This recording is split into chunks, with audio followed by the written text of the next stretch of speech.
What's up guys, welcome back to the channel. My name's Stacy. Welcome to my video I made of me restoring this old 4.5 meter half cabin boat. The name of this boat is called a Cruise Craft Rustler. I have timestamps at the bottom guys, so if you want to fast forward and rewind to certain sections in the video, just click on the timestamp and I'll take you there. This video was originally a 3-part video series I made, but I've just combined it into one long video. I just want to let you guys know I'm not a qualified boat builder or electrician. I just love doing this stuff. I just learned all this on YouTube and so on. I hope you guys enjoyed the video. Peace.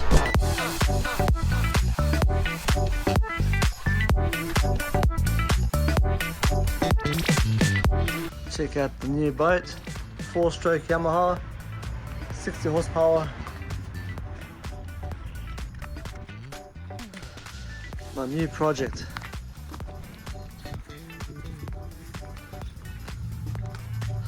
It's got electric tilt as well.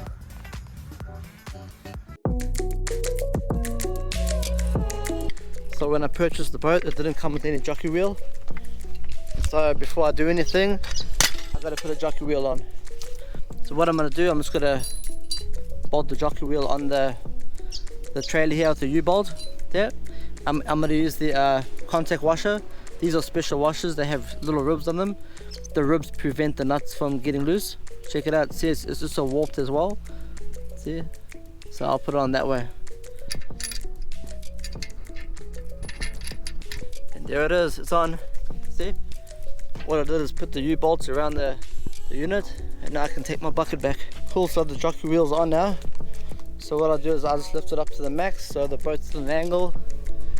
So what I need to do today is I need to take the Bimini off with the rocket launcher so I can store the boat properly with some plastic. And after I've redone the boat, when the boat's finished, I'll then buy a proper boat cover for it. So the Bimini has a bit of a light installed. It's got an anchor light up there as well. I actually want to take these all off so I can take the Bimini off so I can cover the boat at night time, because I'm not going to work on it much today. So I'm just taking all these wires off, just disconnecting the spotlight and the anchor light. But I really want to take up this floor. I want to see what's underneath there. That's my main goal. But I won't be doing that today.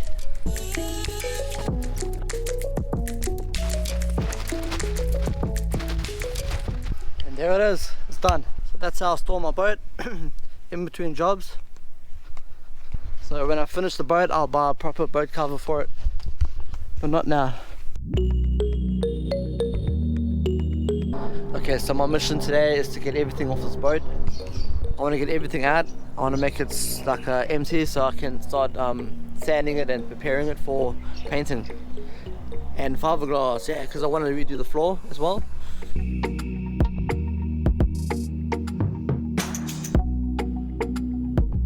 So busy taking everything out the boat.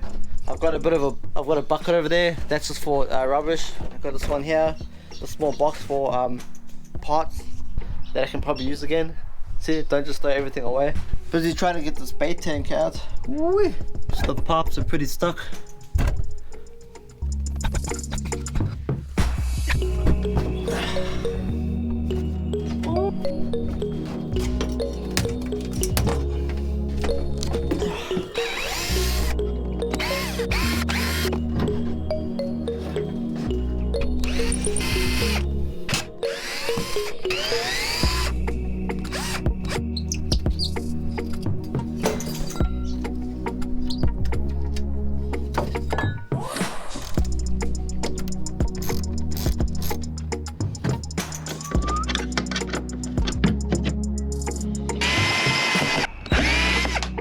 Okay, so these screws over here, these bolts that are holding these brackets in, have actually rusted in the back, so I'll have to grind these off. So let's get to it. Woo. So while I'm going through the boat, I'm just going to be circling all the holes that need to be fiberglassed.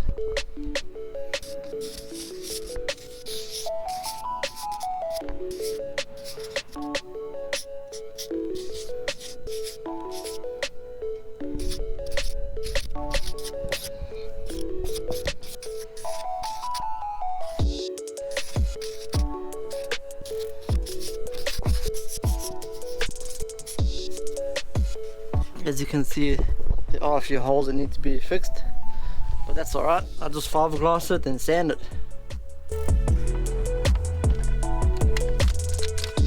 Whew. Okay, so some of these screws are really old and they're not all stainless steel, so I've had to grind some off just to get some of the cleats off.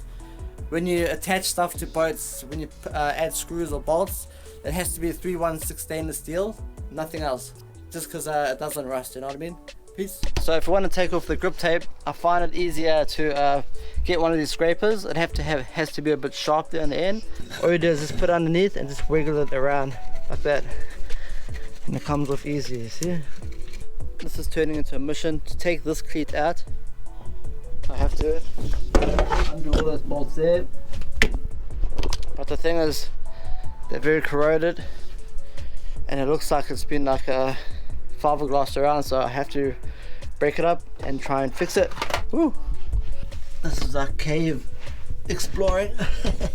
Okay, I finally got those 3 nuts off the back of this cleat. Man, it was a bitch to do. So get out of here. I'll show you the cleat. Just got to take the rest of the screws out. I see most of these screw heads are flat screwdrivers. So I'm going to replace all the screws on this boat with Phillip heads. If anyone can tell me why most of the screws on this boat are flat heads, please let me know in the comments below. Okay, this section here had a lot of silicone on there. So what I've done, I've just taken it all away. There's a little bit left there. So I'll just paint around here, then I'll just re-silicone it with marine silicone. Just so it's waterproof, so water doesn't go through the back of the boat. Okay, so I've done quite a bit of the boat. I've been doing it for the last 4 hours. I'm basically nearly on the sanding stage now. So I just got to do a few more things. So I've got the hot gun over there. Just going to take some stickers off here. So I want to take this long fish measure off as well. I'm just going to replace that. I'm basically got to replace everything, you know. Yeah, I can't wait to start sanding and painting. Woo!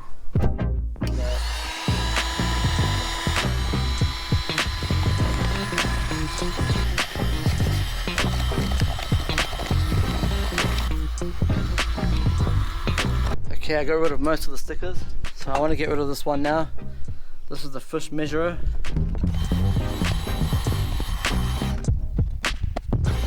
Whew, that's it. Stickers off. It wasn't that easy. Just got to take this off here. It's done. Yeah. Whew. It's important when you buy boats, if you've got fire hydrants on the boats, just check the expiry date, because this one's expired. This is 2019, so it is possible if there's a fire on your boat and you try and use this, it won't work. These are only like $25 in the boat shop, and so that can save your life, you know what I mean? Peace.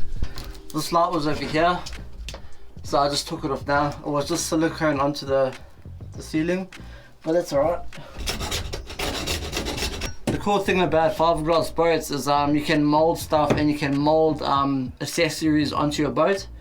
So I'll show you a bit later on how I mold some accessories onto the boat.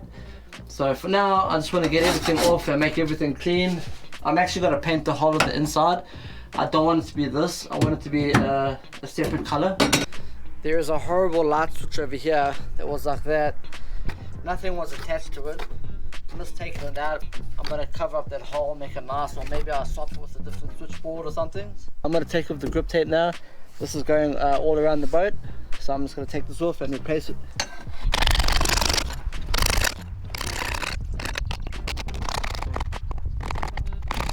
Okay, so that's the starboard side done. Okay, time to do the port side of the boat. Yes. Okay guys, so I've taken off basically 90% of the stuff off the boat. The last thing I have to do is take everything off the bow of the boat, like the cleats and all that, and then from there I'm going to start resining everything. But before that, I actually want to take it off the floor here. I want to pull up the floor because I want to see what's under there. I want to see how it is there. I want to see what condition it is under the floor. So let's do the front of the boat. Woo! I think I'm just going to grind these. These are really stuck. So I'm just going to take off these cleats. Okay, so I had a bit of a session trying to get these nuts and bolts out of the cleat, because someone put flat heads on the boat and they just strip all the time. So I think I'm just gonna leave the front bar in. This one here, it's pretty solid. I'll just paint around it. See it? It's pretty good. Okay, so busy taking all the lights off the boat, all the navigation lights, because I want to start painting the top. I'm gonna need help with this one because I can't go underneath and turn the screw because the screw is turning on top. So I need someone to hold the top as well. Just busy taking out these side holes here. So I think it was a Bimini that used to be on the boat. It's quite a mission to take out. There's like a bolt right on the other side. It's pretty high up, but I can do it. Woo. That's it. Now I want to get onto the floor. Woo. I'm going to be taking this whole floor out here because I want to put a new one in.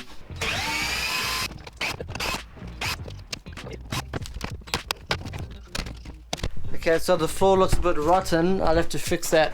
Okay, so I got a bit of major rot on the floor here. Okay guys, so I've been sitting down, I've been looking at the boat, and I've been thinking, it looks like I'm gonna have to re-fiberglass the whole floor on this section here. I'm gonna have to take the floor out and put a new floor there. I'm gonna cut there, I'm just gonna replace this whole section. So lots of fiberglassing and lots of work coming up. Yes! When you buy boats, just make sure it's not rotten, because even the seller might not know it's rotten as well. Okay, so I'm gonna get changed. Yeah. When cutting fiberglass, it's important to stay protected because you don't want the fiberglass particles to go into your lungs or in your eyes or even on your skin, because it itches non-stop, man. And if you're working near a house, make sure all your windows are closed and your garage door, because you don't want fiberglass floating to the house.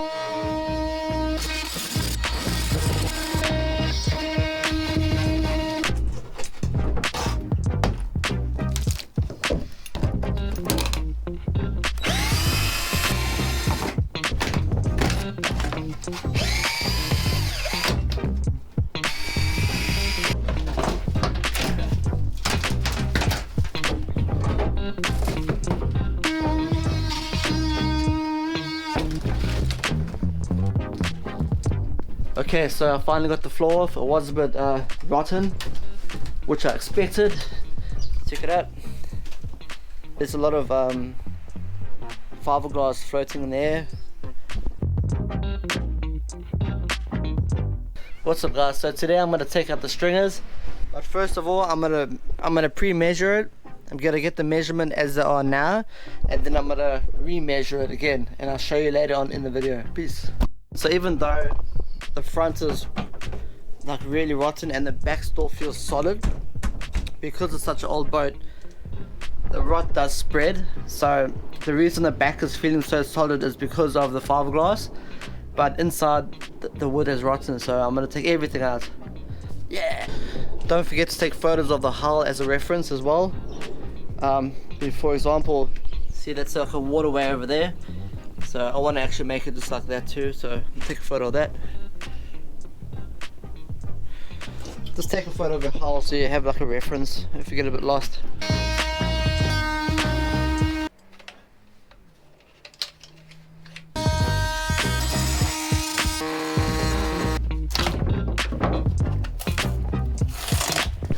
You can see here when I open up the fiberglass how rotten the wood is at the back of the boat. Even though I'm finished cutting the floor, I'm still gonna wear the mask just to stay protected. I did take the goggles off because the goggles were misting up, but when you cut fiberglass, try not to take the goggles off, because you can get stuff in your eyes, and if you get a fiberglass piece in your eye, and it's hard to get out, man. So just wear protection. Peace.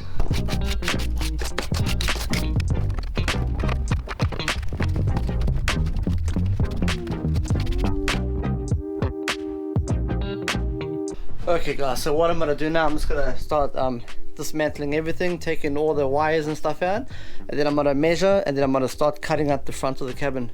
Because what I have to do, I have to strengthen this floor, because underneath on the hull it's got a lot of scratch marks, like really thick scratch marks. So I've actually labeled all the wiring so I don't get mixed up. I'm gonna put all the wiring neatly over there so I can work and finish the boat. Oh gosh, that is very smoky. The wood's busy burning when I cut. Yeah, it's done. So check it out, this is what it looks like so far.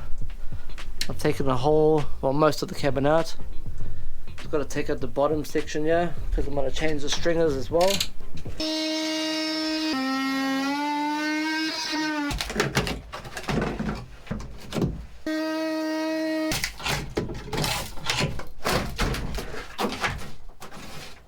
Check it out, that's what I've done so far.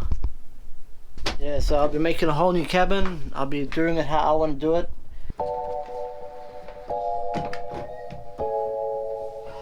What's up guys, so I've been doing the boat for about 1.5 weeks now.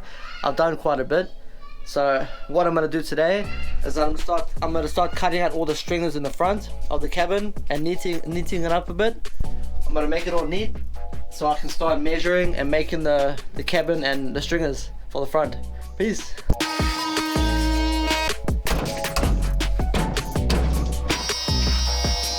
Okay, so the middle stringer was super rotten, check it out. When the wood's going black like that, you know it's game over. Only the middle stringer I'll do, but the side's pretty solid, even if it's just fiberglass holding it, you know what I mean? Okay, so the main part's done now. Check it out. No more cabin. I reckon the guys that did this boat did a bit of a lazy resin job, because you see there was a bubble there in the fiberglass. In the front there's a bubble. You can see over here it's coming apart. Yeah, so there's a few bubbles everywhere. So what I'll do is after I've grinded it and made it smooth so I can start measuring the springers, I'm gonna put a layer of fiberglass, maybe 1 or 2 layers on the bottom, in the middle of the hull, just to beef it up on the inside, just so it's a bit stronger. Yeah, but once I do that, it'll be good. It'll be like a brand new hull, really. So I've decided I'm gonna leave the back, I'm gonna leave the stern. I'm not gonna touch that section because the wood over there is still alright actually. I just don't want to mess with the transom because the transom is good. I don't want to be cutting the floor away and going near the transom. So one day when that needs to be repaired, I'll make another video and I'll just repair the whole back side of the boat. But for now, the whole of the stern is all good. And the middle section here, that's only a little bit, that's only about a ½ meter to the back. I put some wood there, mix it up a bit, I make it hard, I fill it up with resin, and then it should be good. Oh man, sweeping this dust off all the time is too messy. I'm gonna go make another plan. Woo.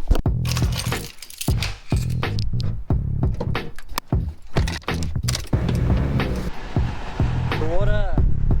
Okay guys, so I'm on my way to Bungs because I'm gonna go get a vacuum cleaner. I want to get a warehouse vacuum cleaner, like a small one, just so I can keep on vacuum cleaning the dust and all that, just to keep it neat. Yeah, so woo, peace.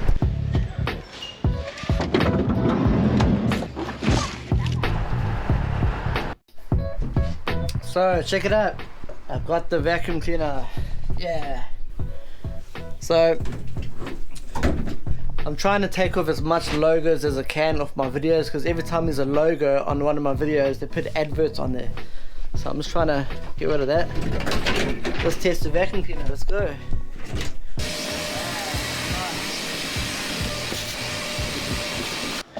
Okay guys, I've decided I'm going to take the bulkhead off here as well. See?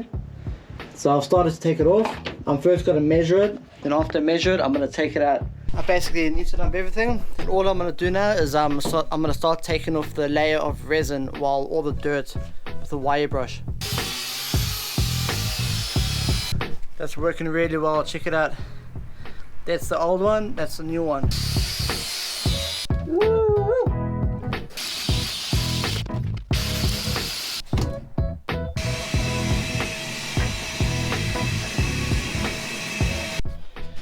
Okay, so I finished for today. What I did was really spend the whole day preparing the boat to measure it. and to start resining. I don't know, but I'm actually allergic to bees and fire ants, and I've got this tree here over there, and that's full of bees. So basically me and the bees have an agreement, I don't touch them, they don't touch me. So the whole time for weeks I've actually been rubbing against that bush and no bees have actually stung me, which is good. I've actually got my EpiPen in there on hold, so yeah, that's cool. Woo. What's up guys, so now I'm on my way to go get some supplies. I need to get some 12mm thick marine ply, because I'm going to be putting the floor on the boat. Okay guys, so I got the marine ply, it's just in the back there. I don't think you can see because it's so dark. I got the resin as well. Got the new multi-tool, yeah. So I just came back from the shop and I just got some supplies. I just got 2 large pieces of 12mm marine ply. This is all my paint and all that. See, it's all the resin, paint.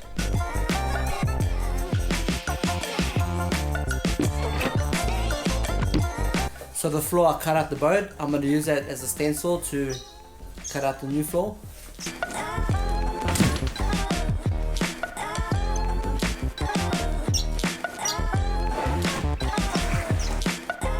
Okay, I've just done the floor. I actually thought I pressed record, but I didn't press record. But that's it over there. I use the old floor as a stencil to cut this one out. Next time I should press record, eh? Woo. I'll just put the floor in the boat, and I need to trim it a bit more on some sections. See where the black marker is there with the circle. So 1, 2, 3, 4, 5, about 7 sections I need to just trim up. Okay, so let's see how the floor fits now. Yeah, look at that, fits perfect. Okay, so check it out, fits good. Bit of a gap over there, but I'll fill it up with that peanut butter paste. And over there, once the springers are in, it'll be more solid. Yeah. I'm busy trying to prepare the boat to resin it, to put the floors in. But man, there was some rubber there. I've taken most of it off.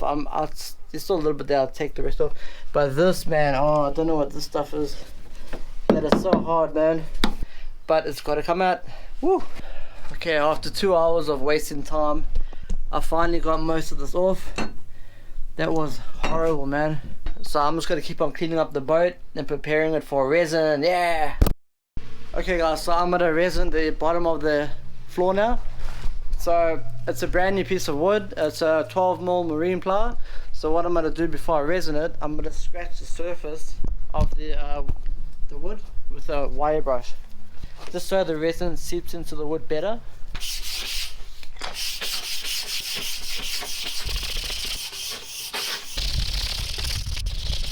Then after you scratch the surface, take all the dust off. Make sure you resin the sides of the wood, because that's the most vulnerable part for water to get into.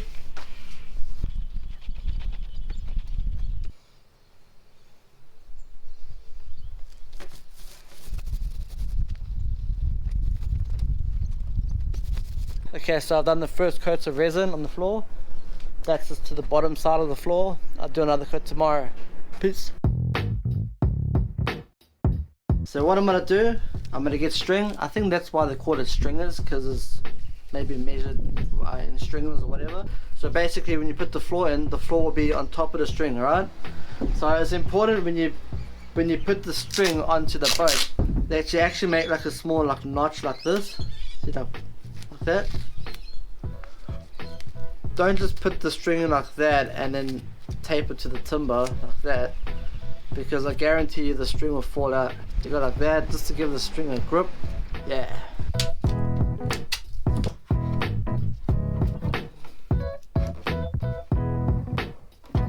As you can see over there, I've got the string on the bottom. So basically when I measure it, the timber will be on top. So I'll go all the way across. Look, you have to make sure the string is tight. The first thing to do is you cut the string to length. See, so that's the length over there. And then I'll go down the boat and just measure it. But I'll actually hold the string a bit tight. So what I do is every about 20 centimeters I'll measure that. That is 80. So I'll write 80 over here. Okay, I've measured 80. This is 80, so I'll just write 80 here. I'll measure here, 85, and I'll just keep on going down. 88, so 90, 90, 100. So I've measured probably every about 20 centimeters. 80, 80, 85, 88, 90, 90, 100.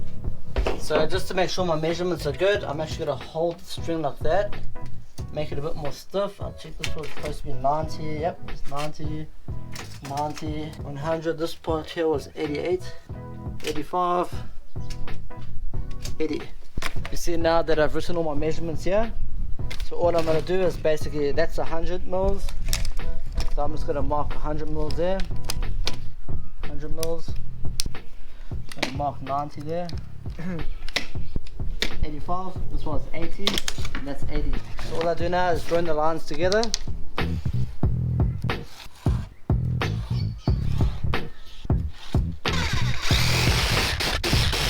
See, it's like nearly spot on, guys. That's basically spot on, man. Check it out. Woo, that's how you cut your stringers. Yeah. So I'm not a qualified boat builder. I just learned from YouTube and watching other people build boats and repairing them. So that's how I do all my boats, just by watching and learning. You know what I mean? How I'm gonna make the stringers is I'm just gonna use 12mm marine ply. The reason is because I went to the hardware shop the other day. I bought 2 large pieces. Each piece was about 2,400 by 1,200mm. So to save some money, I'm just gonna use that to make the stringers. So I'm just going to start cutting out the stringers now.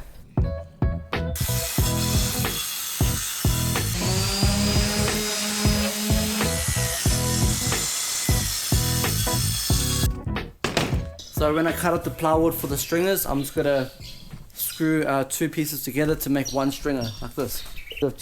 Using 1 piece, I'm going to use 2. Check it out, so that's what I'm going to do. I'm just going to resin the wood together. So I'm just going to put these sheets on now, but I'm just going to mark them first. I'm going to put 1, 2, 3, 4, 5. So I've actually got the markings over there, how far apart that must be.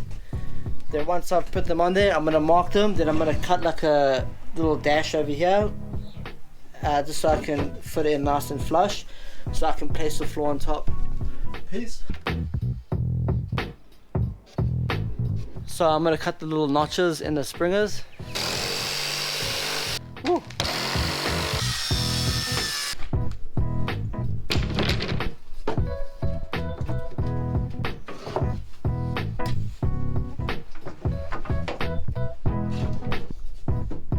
So what I'm gonna do, I'm gonna resin this like quite a bit. I'm gonna fiberglass it. I'm gonna use quite a few mats on the sides as well, just to make it strong. The first strip over here is one single 12mm marine ply. That's got to be in the front, right? So the second, third, and fourth strip, I've actually put 2 12mm together. You see?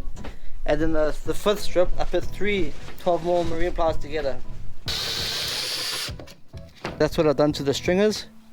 I've drilled holes in the side, just so the water can go through the different sections of the hole. Okay, so I'm about to fiberglass the wood. This is all the cabin parts for the inside of the boat, and the floor. The floor is actually over there, the main deck, but this is part of the floor, all the stringers and the cabin. So after I've done this, I just got to make the second layer of the cabin. That's got to be all the beds. Peace. So it's always good before you resin or before you paint, have a game plan. So after I resin over there, I'm going to put them down on the floor in an angle, just so it can dry. You know, you don't want to lay it flat, because if you lay it flat, it's just got to stick to the floor. So how you mix resin, guys, this is the hardener I got. So for example, it's got to be 1 kg resin and then 15 mils of this. Put my bowl on the way over there, and I've made it to 0 again. So what I do, guys, to measure this, I put 300 grams of resin in the bowl, So I do 300 divided by 1000 equals, then you times it by 15 mils of hardener. So that means I have to put 4.5 mils of hardener for this to harden up. So it's important to get this right, because if you put too much in here, it can get hard fast. So you want to put like this enough. Now when you put the hardener in, make sure you put it in all around like that in circles. Now it's important to give it a good stir. If you don't stir it correctly, you can mess up the whole process. So it all has to be equal, you know. Make sure you wear gloves too, guys. You mix it for a long time. Make sure everything's mixed properly for about at least 2 minutes.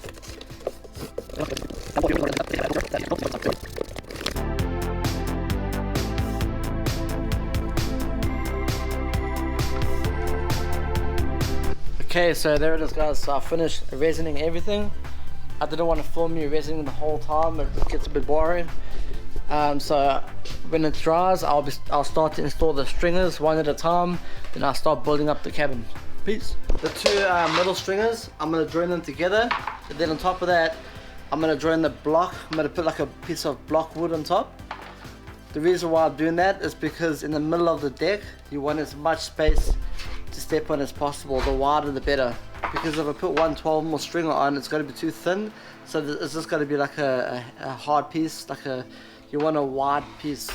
You want it to be as wide as possible in the middle. So I'm going to put like 3 layers. 36mm.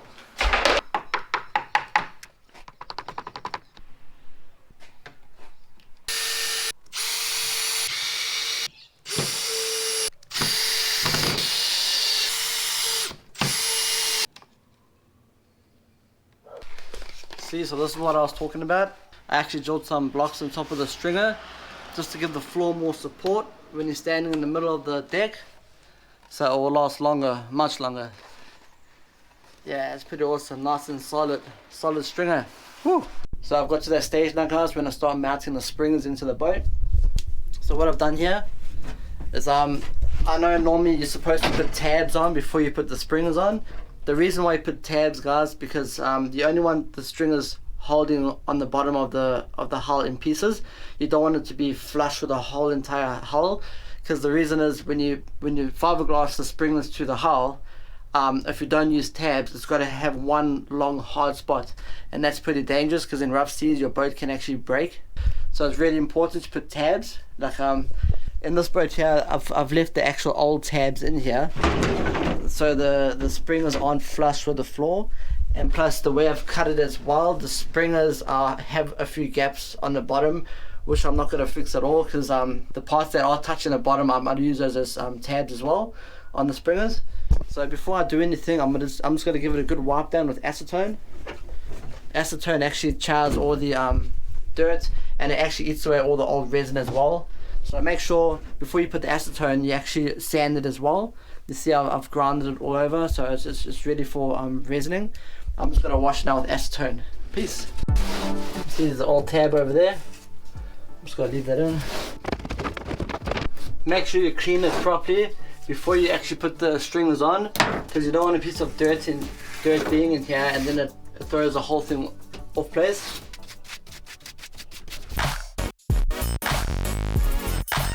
Okay, so I've cut out and I've measured the hatch part for the cabin. That's it over there. So I've decided for the front stringer, I'm just going to use 112mm plywood, and then I'm going to fiberglass it quite a bit to make it strong. So if you see here, I'm just trying to save some wood here. So I've actually attached these two pieces here together. But obviously when I cut it out, I'm going to take that out. And I'll just fiberglass it together, make it nice and strong. That's just for measuring purposes. So how I'm going to do it, I've got to measure the height there from top to bottom, and at the end of the hatch I'm going to measure the height there, and then I'll put the height over here by the stringers, here by the stringer, and then pieces of string to measure the height, just like I showed you in the previous video. Yeah, check it out. So there it is, guys, the stringers for the front. So when I measure it, I'll just pull it a bit tight like that. Then I measure that. When I measure that, I'll just pull it a bit tight. Then I'll just mark the heights over here.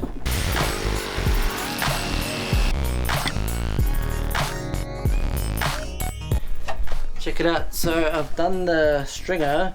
See, it's pretty spot on if you just pull the string tight. So I'm gonna put the stringers down. I'm gonna use a silicone here. This is like an adhesive marine silicone. The reason why I'm doing this is just so I can hold the stringers in place. But it's important you don't put too much. Just put like a little line down the middle.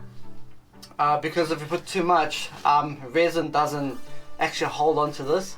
So you don't want this really coming on the sides and ruining everything. So I'm just gonna use this. So I'm gonna place the stringer in. That's after I put the silicone down. Then I'll put this on top of the stringer just to hold it in place.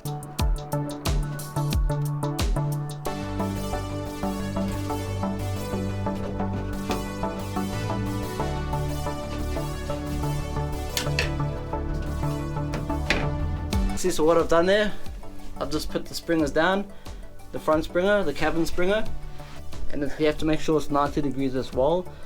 Don't let it be crooked, because if it's crooked, it's gonna hurt in the long run and something might go wrong. It's just best to have it 90 degrees all the time. Peace. Okay guys, so there is a springer at the back of the boat, which I managed to take at about 90% of the springer. And so there is a hole where the old wood used to be, where the springer used to be. So what I've done, I've measured and I've cut out a new piece of wood that I can just slide in there. And before I slide it in, I'm just going to start stuffing it with the epi filler. So once I've stuffed that stringer up with the epi filler, I'm going to just slot in this wooden stringer. And then once I've done that, it's got to be pretty solid.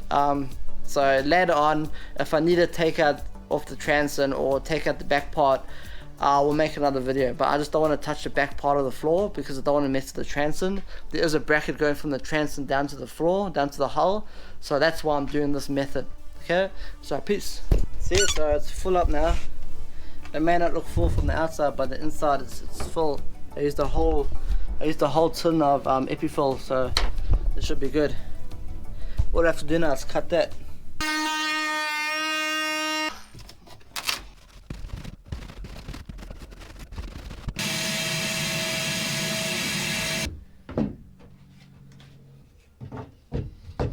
If you can see where I put the holes in the stringers, see? I put some holes in the bottom, just in case for some reason if water does come inside the hull, the water can flow between the sections. See? But when you make these holes, make sure the floor is smooth. See how smooth in the front there? Just so the water can flow nicely. Because you don't want to be a bump or anything, because you'll have water trapped in one section. It won't have anywhere to go. And I've actually put one hole in the middle string as well, see? So the water can go through. I haven't mounted the stringers in yet, see? But what I've done is I measured it all 90 degrees and I made like a brace on the top. I never drilled the screw in fully because I just wanted to hold the springers in place. So before I put the silicone, I'm just going to lift it up as one whole piece, put the silicone in, put it back down, then I'm going to put some weights on top just so I can put some pressure on. Yes!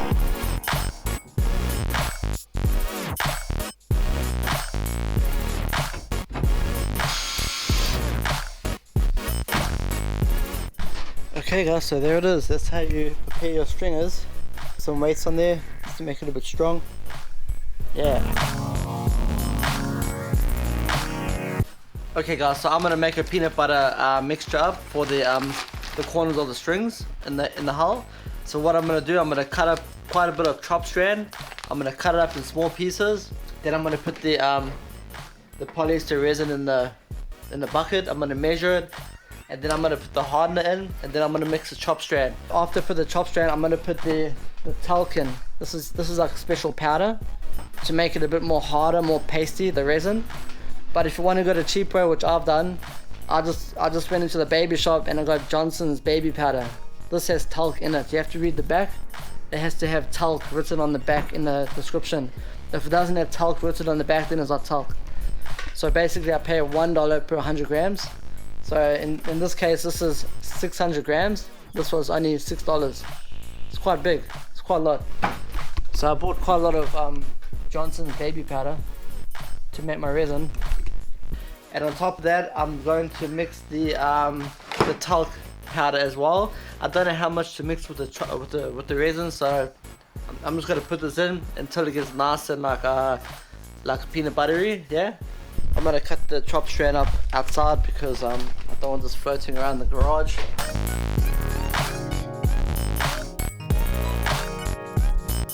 So I've made quite a good batch of chopped strand. I've cut it up a bit for my peanut butter mix. So this will last me probably 2 mixtures. So it's quite a bit. This is just to make the fiberglass a bit stronger when it dries up. It's got some strands in there, so it's pretty good. 500 grams for now. So I've got 500 grams of resin. So what I do, it's 15 mils to 1 kg of resin. So what I do is, the calculation is 500 divided by 1000 grams, which is 1 kg, times 15. And so it equals to 7.5. So that's how much milk I must use.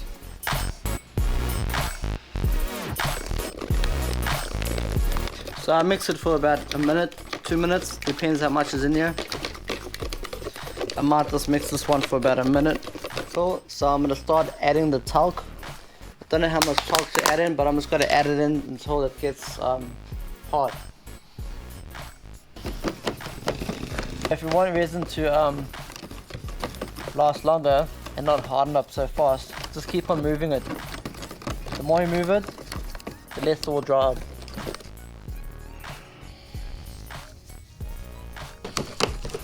Check it out, it's forming now. It's really good too.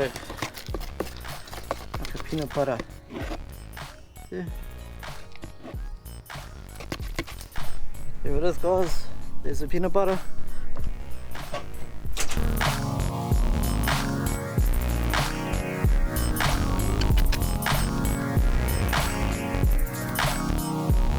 So yeah, check it out. So this is how I install the stringers. See, the resin on the corners is nice and radius. You can't make it 90 degrees because if it's 90 degrees, the stringer won't have anything to hold on, so it'll just break off. So I'm just gonna leave it all to dry now. And so once it's dried, I'm gonna start securing it more with mats, with fiberglass mats.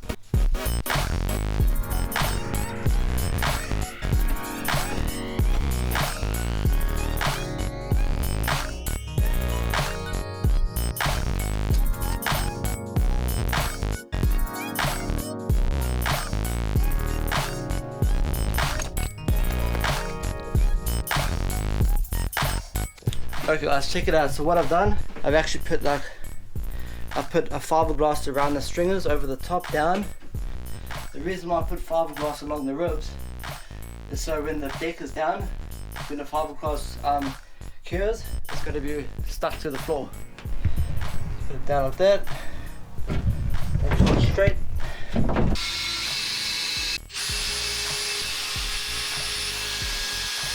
Okay guys, so I've got the floor on. This is the main deck. Check it out. So it's just busy drying now. I'm gonna go inside and get some weights and put some weights on top here, just so I can put some pressure on. I haven't really finished the inside yet. I've actually mounted the this bottom cabin in there. This one here. I've mounted that in, so I'm just waiting for that to dry now. So how I did the strings and the ribs, so after I took the floor off, I took some photos and I basically copied how it was installed on the boat, especially the rib part. When I saw the ribs, the old ribs on the boat, it looked like someone had actually put fiberglass on top of the ribs, which I copied as well. That's why you see the fiberglass on top of the ribs. If I had a second go at the stringers, I'll probably cut the stringers probably about 3mm shorter, just so I can wrap the fiberglass around the stringers. But the way I measured it with the string part, it was so accurate that I could only layer 2 layers of fiberglass around the stringers. So how I did it, I first put 2 layers of fiberglass on the side of the stringers, and then another 2 layers of fiberglass around the stringers over the 2 layers I put on the side. And so to compensate for that, I also beefed up the back half of the boat. I put 4 layers of fiberglass on the bottom of the hull, and then in the front of the boat I put 2 to 3 layers on the front. I've mostly put 2 layers in the front. My goal was to beef up the back part of the boat, the back half, so it's pretty strong. So the boat's dried now and everything's done. I've taken it for a few rides and it's pretty solid, so I don't hear any cracks or anything, so yeah, I'm pretty happy with it. So what I'm going to do now, guys, in the cabin there was another little section in the cabin where the battery was, and so I'm just going to make that, put it together.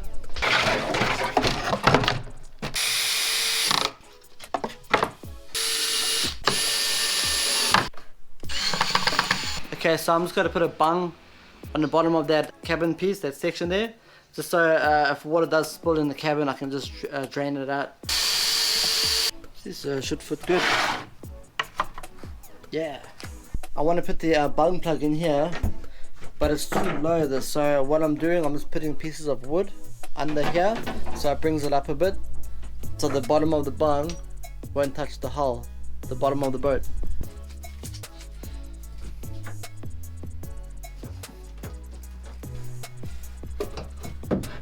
You see, so I've made it a bit higher now. I just put those pieces of wood under there. Still got to glue them in, so when I put the bung plug in, it doesn't touch the bottom. This is what I've done so far. So I cut the front there. I'm just going to cut at the 2 sides, and then that's the bottom section done. Then I'll do the top section. Then I'll do the doors in the top. I'm going to make some cabinets in the front as well, so I'm going to have a lot of storage space. Yeah!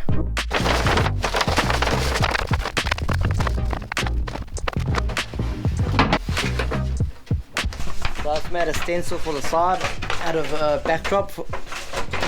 This is my backdrop from the photography. It's a bit curly, which is super annoying, but it's all good. Stencil's made. Let's go cut it out. Well, that's just one side. Peace.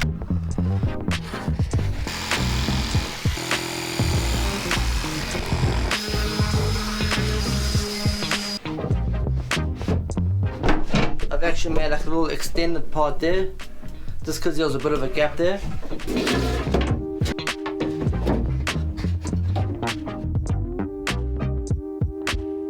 Okay, so what I'm going to do now, I'm going to start installing the floor. I'm going to put some peanut butter around the edges, and I'm going to put the floor in the cabin in as well. But before that, I've got to clean it.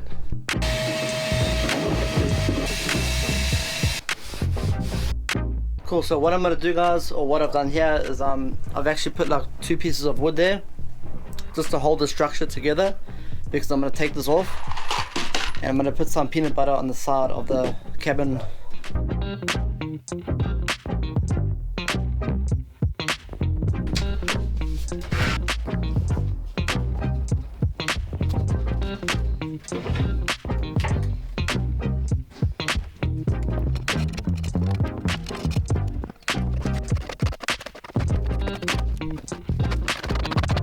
Okay guys, so I finished putting peanut butter on the floor for now. So when it's dry, I'm going to do it again tomorrow or the next day. But this is what it looks like so far. I'm just waiting for it to dry. I still got to do that section there and take these pieces of wood off. Okay guys, this is day 2. Now I'm going to finish peanut buttering the floor in the boat. So what I'm going to do, I'm going to take out these 2 pieces of wood here. Okay, so that worked pretty well. So see how I joined the wood, it's nice and level. Check it out. Woo. Now I'll just carry on installing the floor by putting more peanut butter around second time, and then that should be good. Peace.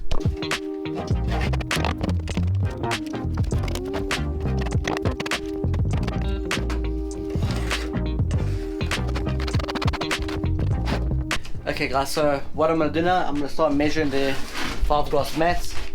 I bought 4 of these. See, this is 400 gram, 1 meter square fiberglass mats.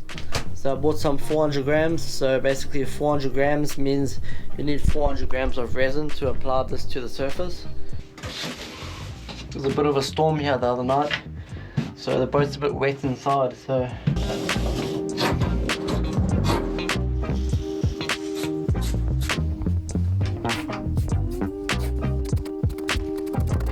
okay, so check it out. This is how I've measured out my fiberglass mat. See? So I've cut it out, I've measured it, I've labeled it as well, I've marked it. See? Port side, starboard side, that's the front. So all I've got to do now is make some resin and then resin it in the boat. Peace. So all I've got to do now is I've got to just grind some lumps away here. I just want to make it a bit more smoother.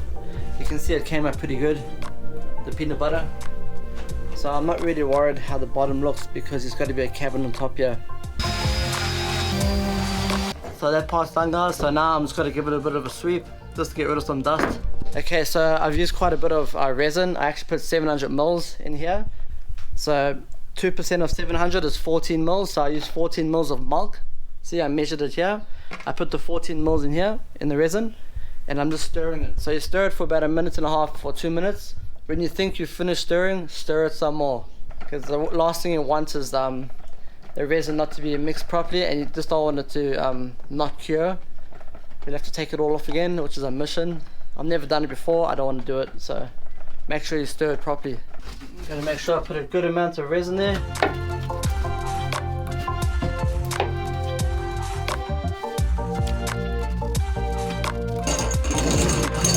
So I'm using the resin brush.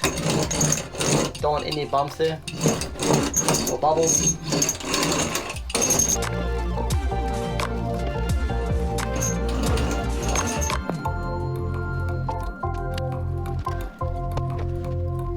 So check it out, guys, I'm finished for now. Putting the mat on the floor, the fiberglass mat.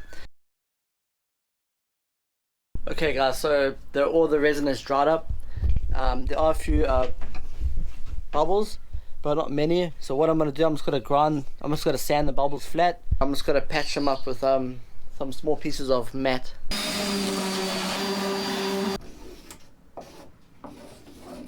Okay, so I finished sanding all the bubbles away. There was about maybe 7 bubbles. I sanded away, and so what I'm gonna do now, I'm gonna measure like a bulkhead over there, and then I'm gonna put like pieces of wood here to stabilize the cabin. And then after I've measured the cabin out and I've built the cabin, I'm gonna put the bulkhead over here. You see? So the reason I never took this bulkhead off completely is because the boat feels a bit thin over there. So instead of me grinding it and stuff away, I'd rather just cut it out. I've got the stencil inside, and then I'll resin it. I'll make sure I epoxy it properly, like really like hard into the boat. So I'm first going to do the bulkhead of the cabin. I'm just going to do this piece over here, the bulkhead. So I've measured it here, and so now I'm going to put some stringers there because I have to measure the height.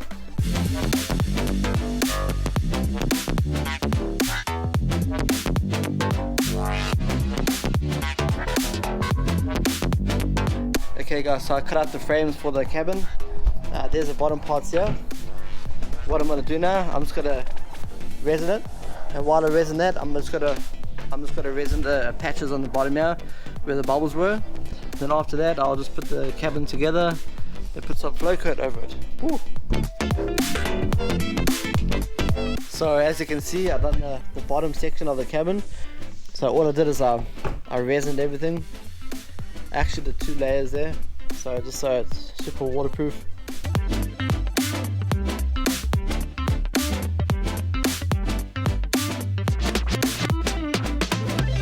I'm just going to put this frame together, do a bit of woodwork, and then I'm going to start peanut buttering the corners down to make it super solid. And then from there I'm going to sand it just a little bit, and then I'm going to Flowcoat it. Peace. So I want this to be flush over here, because when I open the cabin, I just want it to be like a deep hole. I've actually mounted the frame with these 3 pieces of wood. See, so it's nice and flush. So the reason I do that is because when I put peanut butter on there, it doesn't move out of place. And when the peanut butter matures, it'll be spot on.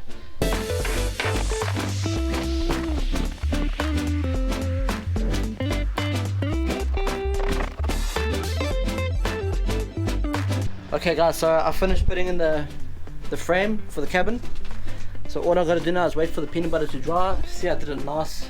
I made the edges, I put a nice radius on the edges. And when it dries, I'm gonna take out these 3 pieces of wood, because it's just holding it in place. And then I'm gonna peanut butter the sides where the wood was. Just touch it up a bit. Then I'm gonna sand it a little bit. And then I'm gonna put Flowcoat. Okay guys, a bit of an update with the structure of the cabin. So what I've done is I've drilled holes in the back. See? I drilled holes with the circular saw, and I drilled a hole there for each cabin. The reason I do that is so if the water comes in the cabin for some reason, and when I park the boat, I just put the jockey wheel up so the boat will come up in an angle, the front will come up, and all the water will flow through the back and through the back hole here into the bottom hole. This bottom hole here will have a bung plug.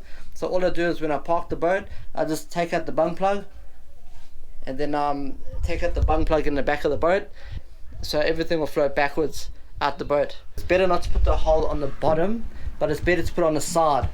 The reason is don't put it on the bottom, just in case you have small stuff in your cabin, like for example change or whatever small. If there's a hole in the bottom, it can fall through the hole and it can be trapped under your floor on the bottom of the hull. So you don't want that. You want everything to go sideways, you know. Peace.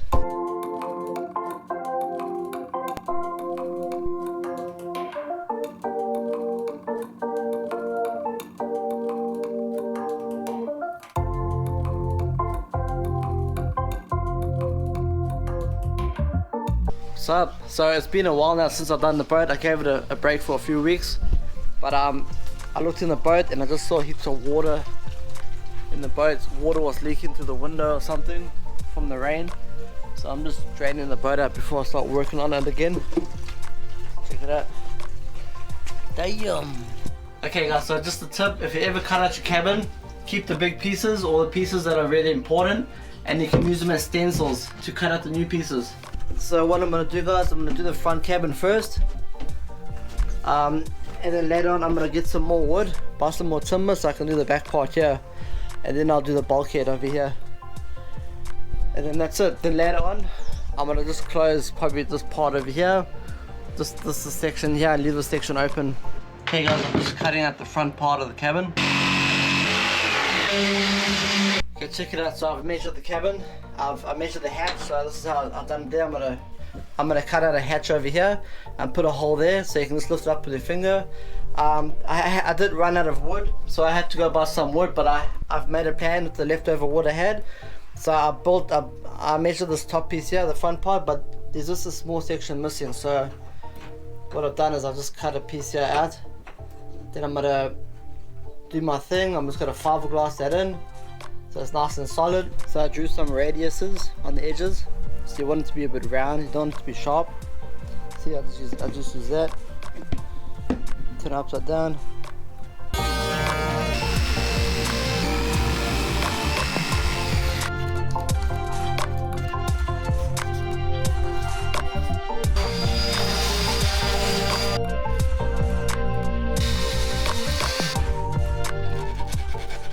Check it out. So that's what it looks like so far. It's looking good, except that part there.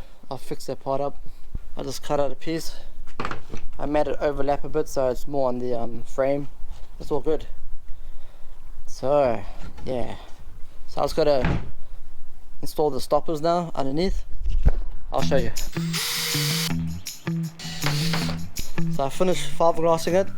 So what I've done here, I've fiberglassed the edge on. I'm just waiting for that to dry, then I'll turn it around and put some peanut butter there, make it nice and strong. And then this section here where I'm going to put these bottom pieces so the hatch doesn't fall through the deck, I've actually put fiberglass in first, like strips of fiberglass, and then I'm going to screw these on top of that, so when it dries it's got to be like super strong. So that's got to be pretty solid. I'm just going to wait for this piece to dry, and then I can make it more solid. I just need it to hold itself in place so I can work on it. But looking good. So now guys, I'm just going to cut some carpet up because I want to put it underneath these hatches, just so it gives a nice carpet feeling, a nice warm feeling. You know, I'm gonna put carpet here, there, and over there, but I'm gonna keep this one clean. I'm actually gonna paint this one gel coat again. I'm gonna sand it down and paint it. I want it to be super white. So the best thing to use to mark carpets is white chalk. You get these at Bunnings, they're pretty awesome, they last long. Okay guys, so all the carpet for the front section is cut out, so it's ready to start gluing. So I'm gonna use contact glue. I'm gonna start applying it now and see how we go. Woo.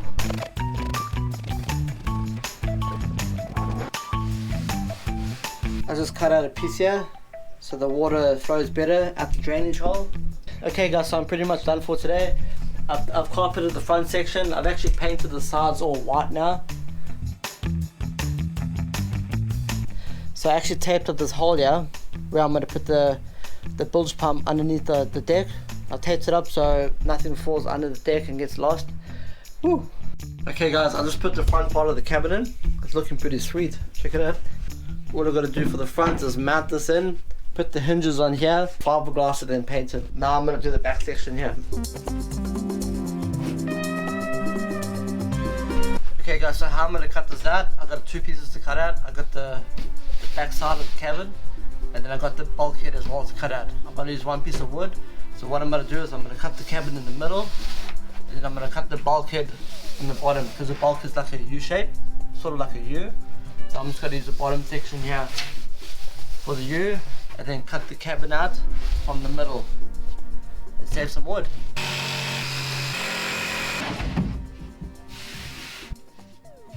Okay, so I've marked where I'm going to cut out the hatch, and then afterwards I'm going to turn it upside down like this. Then I'm going to cut out this hatch here.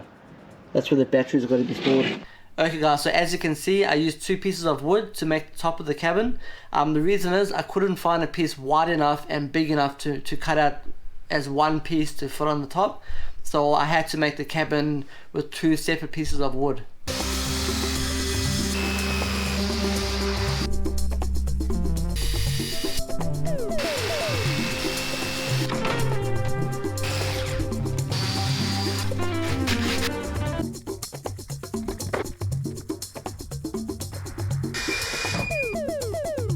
I just resin the cabin now, and I want to put the cabin on top. I'm going to fiberglass it a bit to make it super strong. Took me a few hours to do, but it's done. Woo. Well, I can take that off. I'm going to put the batteries and stuff inside there. I'm still going to install like hatch stoppers over here on the sides over here, just so this won't fall through. This is going to go this way, and this one here is going to go that way. But what I'm going to do as well, I'm just going to fiberglass the top of the hatches there just to make it super strong. And then that's it. Whew. Okay guys, so I've decided before I install the carpet, I'm going to install the bulkhead first, because I'm going to measure the carpet and put it against the bulkhead. I can't cover the space here because I want to resin over that. I've measured out the bulkhead. There's the measurements there. So what I'm going to do now, I'm just going to cut the radius there in the corners. But that's it there.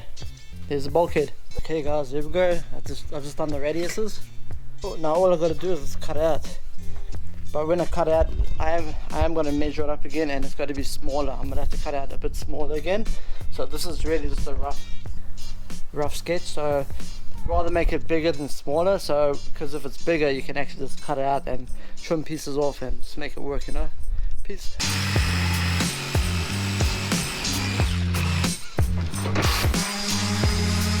Okay guys, so I cut the bulkhead out. I cut it bigger than I'm supposed to, which that was my plan. So now I'm gonna cut the corners out. So I've measured how far the corners, I've marked it off there, and I've measured from the bottom to the top. So that's 65 mils. I'm just cut from there all the way down. Same with that side as well, see? So I'm using 12 mil marine ply for the bulkhead, but I'm gonna fiberglass it quite a bit to make it super strong, because that is like the main bulkhead in the middle. So it's going to be super strong after I've done it, so check it out. Woo. Okay guys, check it out. There's the bulkhead there. There's the cabin. Looking pretty good. Woo. So there's a bit of a gap there. Okay, I'm not perfect, but I was nearly there. So what I'll do, I'll just fiberglass that so there's no gap over there. And I'm going to put heaps of fiberglass and resin over the bulkhead so it's super strong. I'm going to put some mats on the corners, around the corners like that. to make it nice and smooth. Cut out the bulkhead, make it a little bit more flush, and then that's it, done. Woo. Okay guys, so I'm about to install the front section of the cabin and the bulkhead. The reason I'm not installing this one here is because I need a peanut butter the inside of the bulkhead to hold it in place, and I'm going to take this out and then I'm going to carpet the inside, then I'm going to put this cabin piece on top.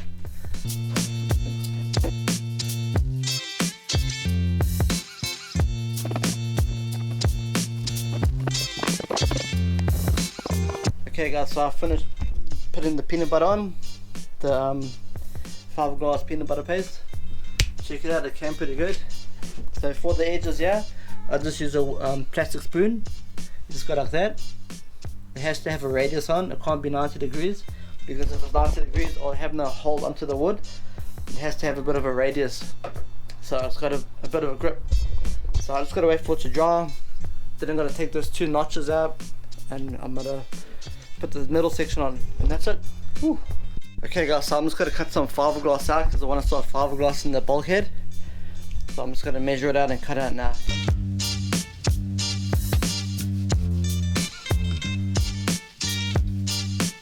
Okay guys, so I basically put nearly 2 layers of fiberglass on the bulkhead now. So the main part I was focusing on is the inside, because once that's dried up I'm going to sand it a bit, then I'm going to start putting the carpet down, and then I'll put the top part of the cabin on. Then I'm going to fiberglass it around, give it a nice curve, and put a 3rd layer of fiberglass on. Woo. Okay, check it out guys, this is what I've done. I cut some small pieces just to put on top of the cabins. I'm going to fiberglass that so it doesn't bend or anything, just for extra measures. Okay guys, so what I've done, I fiberglass the tops of these cabins. So I'm just going to wait for all this to dry, then I can sand the sides.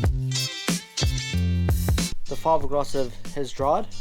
It looks a bit tacky, but what I'm going to do is I'm just going to clean it up. I'm going to sand it up a bit, and then I'm going to put some gel coat on top, so that should be nice and smooth after I put the gel coat. So what I did do today is I went and got a hatch, because I'm going to install like a waterproof section there for my cameras and stuff. I've actually carpeted the inside of the hatches, and this middle hatch here I'm going to put some more Flowcoat over it. And then so the next thing I'm going to do is wait for this to dry as well, and then I'm going to sand it a bit to make it smooth. Then I'm going to get the other piece of the hatch, the top part of the cabin, and then I'm going to peanut butter that in.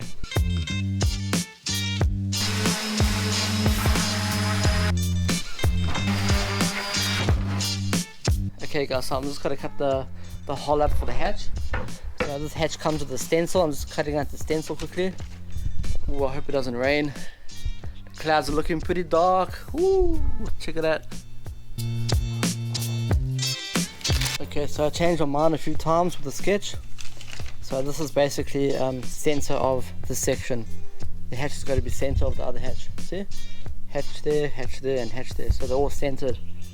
Okay guys, so I just cut it out. I cut out and then I sanded it. I sanded the corners and stuff so there's no burrs. Just got to be putting some screws in here just to hold it in place.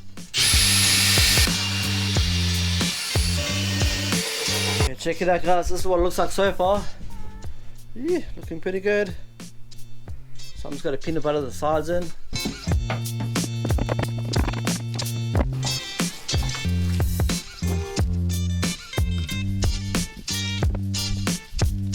Okay guys, so I've finished mounting the top of the back side of the cabin in. So you see, and the bulkhead as well. I've put about 3 to 4 layers of fiberglass on the bulkhead. I use this matte fiberglass, so it's super strong. Yeah, so when it dries, it's going to be really strong, the bulkhead and the cabin, so it's pretty good. All we're going to do now is wait for it to dry, then I'm going to sand it a bit, then I'm going to put gel coat on top, and then start putting the carpet on too. Woo. Okay guys, so everything has dried up now. It's looking pretty good. There's a few sparky spots over here, but I'm going to sand everything down, make it smooth, so I can start putting gel coat, then I'm going to put the carpet on top.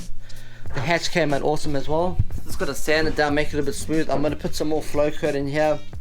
That was just one coat, but I'm going to sand it well, take all the shine off so I can put some more Flowcoat.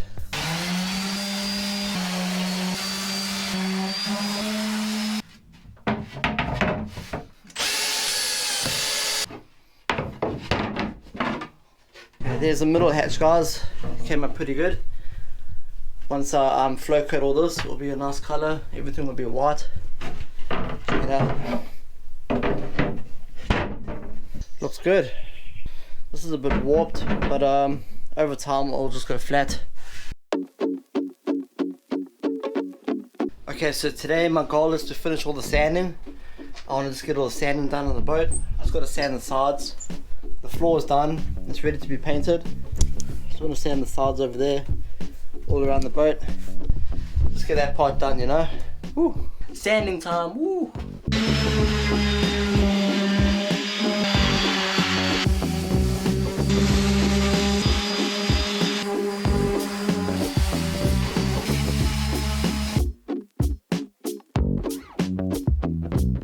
Okay guys, so I've actually machine sanded the whole of the inside of the cabin.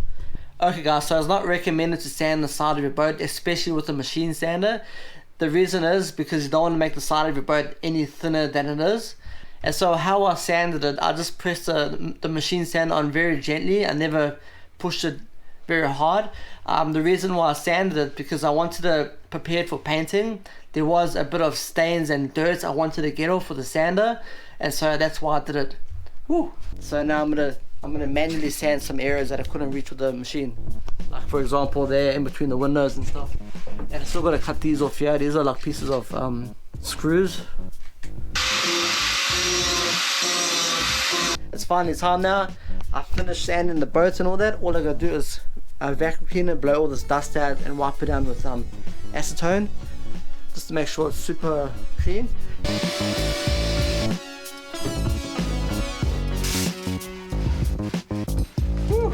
Okay, everything's washed down and ready to paint. All I gotta do now is put the tape around the edges of the windows.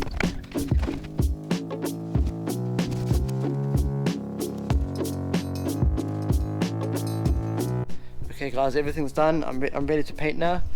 So what I've done, I've got some off-surface primer. I was thinking about not using primer and just putting the enamel paint on top of the old paint job. But I'm not 100% what type of paint is painted on the boat. I have an idea. I think it is gel coat, and I've shown some other boaties as well, and they say it's gel coat. So just to be safe, I'm going to put a primer on first, prime, and then paint the enamel paint on. It's best to be safe. Just spend that extra $1 just to do a proper job, you know. There's no easy way around doing boats. There's only the proper way. So here we go. I'm going to mix it with brushing thinners. So this is an all glass brushing thinners. So I just mixed like 3%. That should be good. Just to thin it out a bit. Make it easier to brush. I'm just going to put a one small coat, a quick coat on the boat. I'm not going to make it super thick. I'm just going to put enough so the enamel paint gives a nice grip, you know. I like to use this yellow stripe. It seems to be more harder and more durable, especially when I use two-piece paint. It does last longer, because if you use the other ones like these ones here, especially with the two-piece paint, it starts breaking it apart after about 10 minutes. So I think these do last a bit longer as well. So I am going to wear a mask while I paint the inside of the hull. It's starting to smell a bit toxic in here, so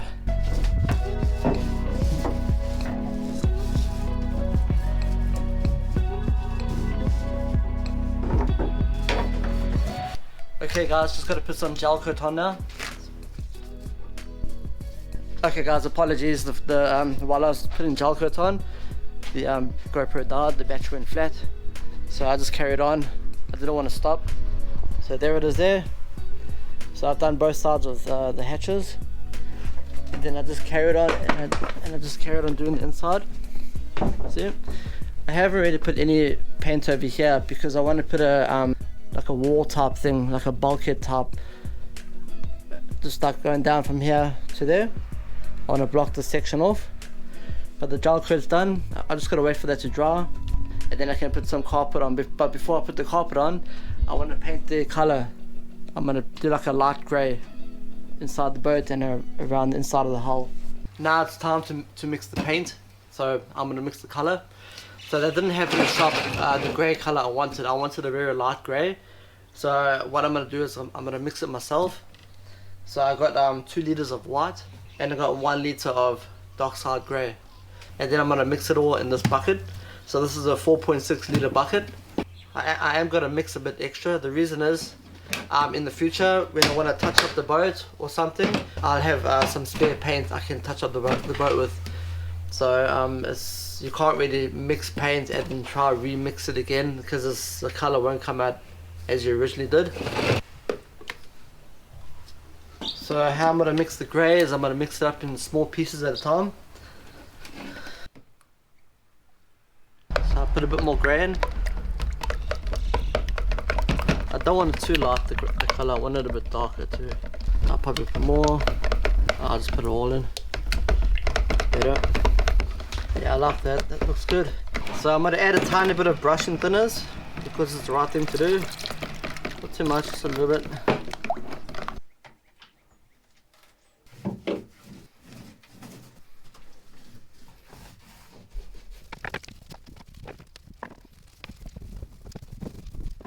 Okay guys, so I finished painting the inside, check it out. It came out pretty good. I even did inside the anchor wall.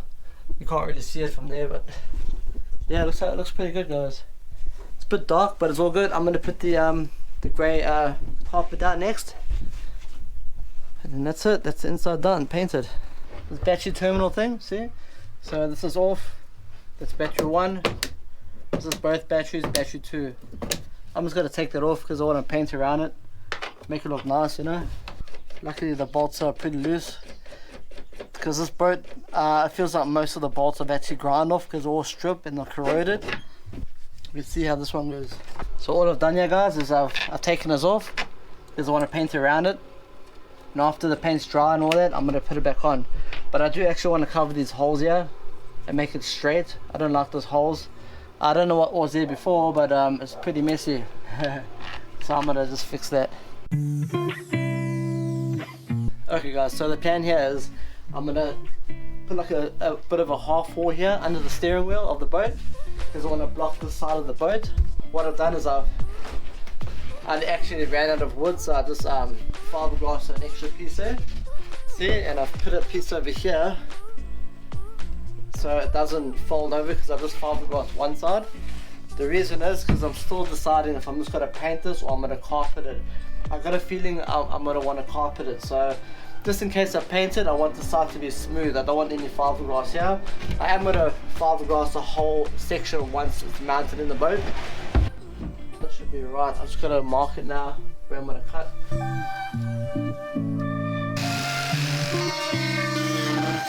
Okay, there's some pop rivets here. I'm going to take out the pop rivets.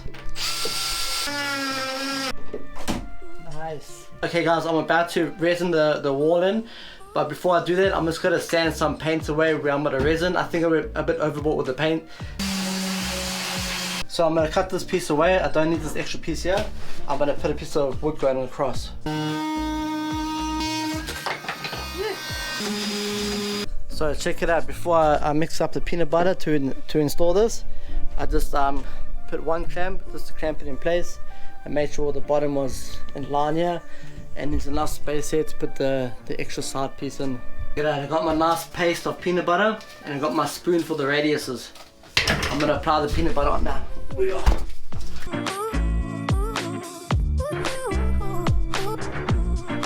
Okay, check it out guys, it's looking pretty good and pretty messy at the same time. So there it is there. So when that's dried up, I'm going to do that section over there, but I'm thinking of doing that section there when I'm finished with the wiring. So yesterday while I was sanding the boat, I thought I was a smart ass, so I thought I could sand the boat without wearing protective clothes. So after I sanded it, man, I was itching the whole night, man, because of the fiberglass. So even though you've been sanding for long and stuff, fiberglass, just always wear protection. Like this one here, this white uniform, it's just to protect the fiberglass from going onto your skin, because man, it itches. Woo. Okay, so it's all dry now. It came out pretty awesome. Check it out. So what I'm gonna do now is I'm gonna take this off here because it's solid now, and then I'm gonna sand it. Then I'm gonna make the side piece there. Then I'm going to fiberglass the bottom of the side piece, and then I'm going to put one sheet of mat around this, just so it's a bit more stronger. Okay, so check it out. So I've mounted the side piece in. I haven't fiberglassed it yet, but that's how it's going to be. And I'll put that piece in there so it keeps it in the right angle. So next thing, I'll just fiberglass it. I'm just going to cut out some mat because I want to fiberglass this whole section here. Okay guys, because the weather's a bit cold today, I've actually mixed a bit more hardener in with the resin, just so it dries a bit faster and not as slow.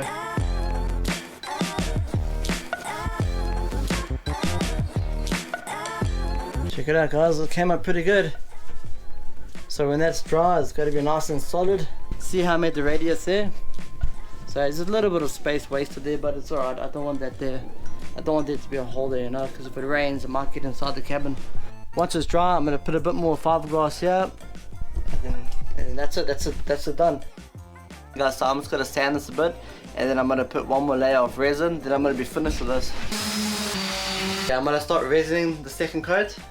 So what I've done, I've actually mixed 500 mils of resin, and the leftover resin, I'm just going to turn it into like peanut butter, so I can do the corners.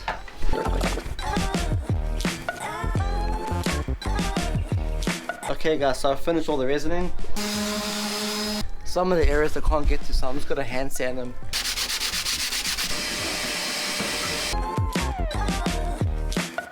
I'm just going to put a bit of primer on before I put the top coat.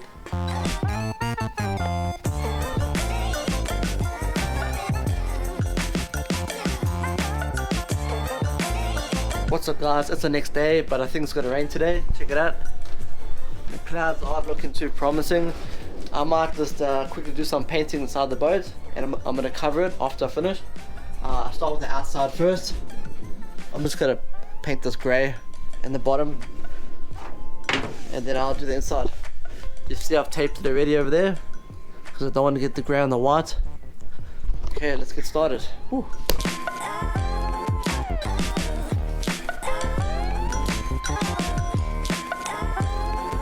So I'm not going to focus too much on the back wall here.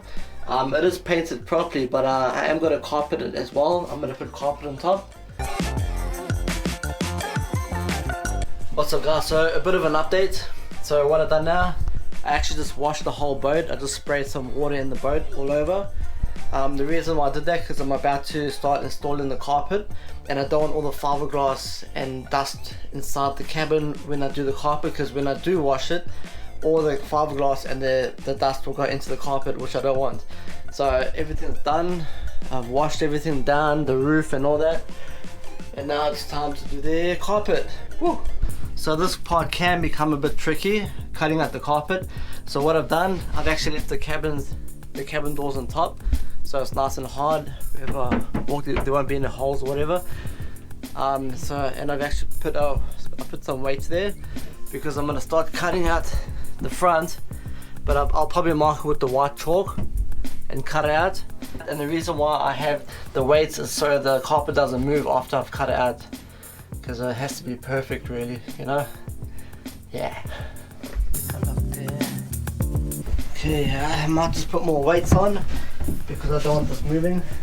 Okay, so check it out, I've put 20 kgs of weights down now. I'm going to start cutting this out.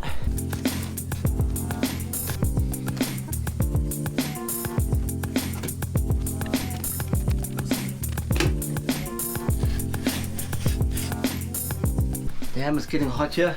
Woo. So I've got these weights in here, so it's not going to move the carpet. So the carpet won't move, so I'm just going to fold it over. Take out this hatch here. Then I'm going to glue the carpet. I'll glue this side and glue that side. Then when it's ready to lay flat, I'm just going to lay it flat. And then when it's dry, I'm going to cut out where the hatch was. See? And then I'm going to use this part for the top of the hatch. And after the front is done, I'm going to do the same to the back part. Okay, check it out. I'm just going to use the contact glue. I'm going to start gluing. Okay, so far so good.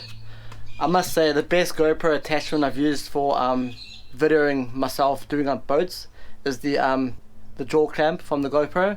but it's actually broken now, but so I have to use the tripod again. The jaw clamp is pretty awesome because you can just clamp it anywhere on the boat in all angles, and it's just the best mount to use if you're on a boat, even driving the boat and fishing throughout the day. Okay guys, so check it out. I've finished applying all the glue. I'm just gonna wait for it to dry before I lay it flat, so it gives a nice grip. Okay, there it is. It's the front section. Time to do the back section.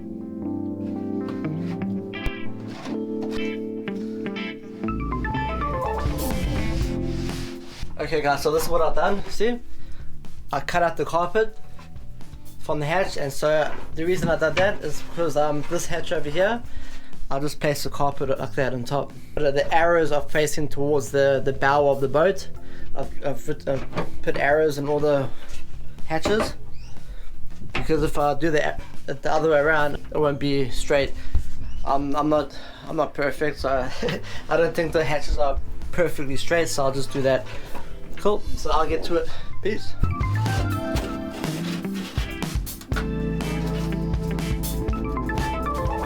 Okay, you can see what I mean. All the arrows are pointing towards the bow of the boat, and now when I glue these on top of the hatches, the arrows have to be facing that way. I'm about to install the hatch, the waterproof hatch. So here's the hatch over there, here's the silicone. So what I'm gonna do, I'm just gonna take the hatch off, and I'm gonna put a lot of silicone all around the edges here, and then I'm gonna put the hatch back, and then it's gonna seal it. Okay, all around the edges here are actually resined, so no water can come inside here. The only way water can come inside here is if the hatch is open. Well, I hope so. Check it out. And now I'm just gonna put the screws in. I'm gonna drill a guide hole. So it's just a 1mm guide hole.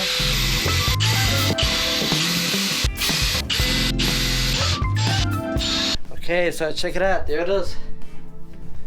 And there, it's a waterproof hatch. Okay, your hatch should come with these small top pieces here.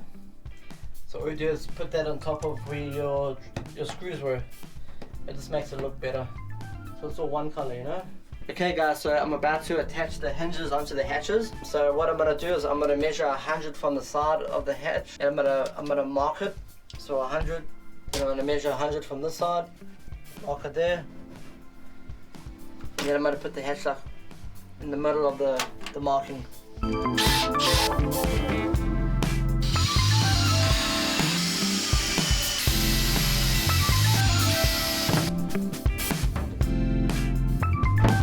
Okay, that's one hatch. Pretty awesome, I like that.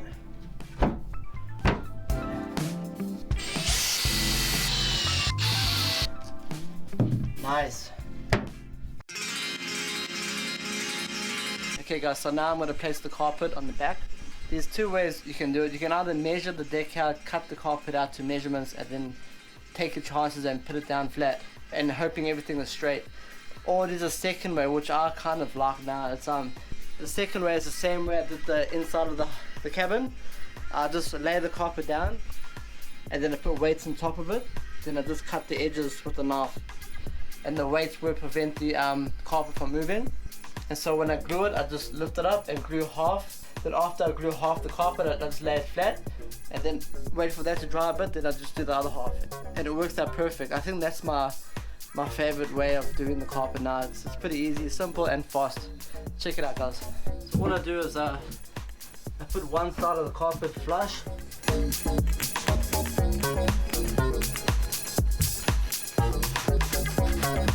Check it out, so putting weights down there actually helps quite a bit. I think without those weights there, the carpet would have moved. But it actually helps quite a bit putting weights. So if you don't have weights, use bricks or something else, something heavy, just so the carpet doesn't move. Yeah, and once I glue it together, I just trim it up a bit more.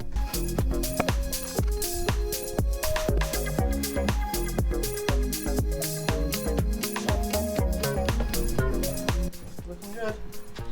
That's going to do that part. Okay guys, so what I'm doing now, I'm doing all the patches. So there's an empty spot over there. I'll just cut out a patch over there.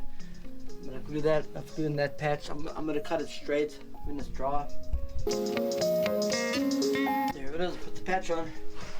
I'm just going to wait for it to dry and I can cut it. Make it straight and make that one straight over there.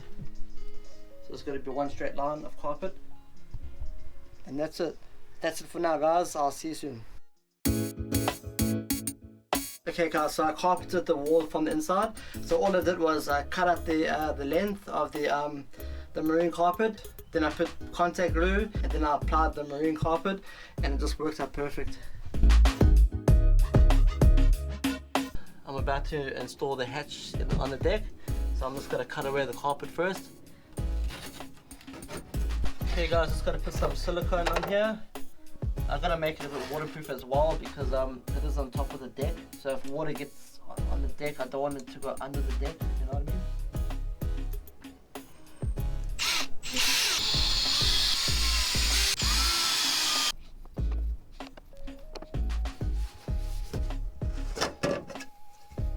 Check it out, that's it guys. That's the hatch done. Put silicone inside so it's nice and weatherproof, so water won't get inside if water comes onto the deck.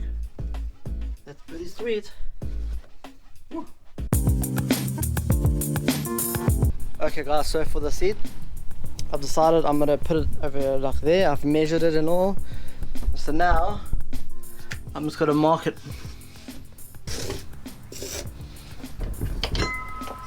So there we go guys, I've measured both seats. I've decided I want them both next to each other in the front. So in the back section of the boat we can just play and fish and do what we have to do. Check it out, so I've marked circles around both of the bottoms of the pedestals. So now I'm going to cut out wood and make an extra layer of wood on the bottom. Whew.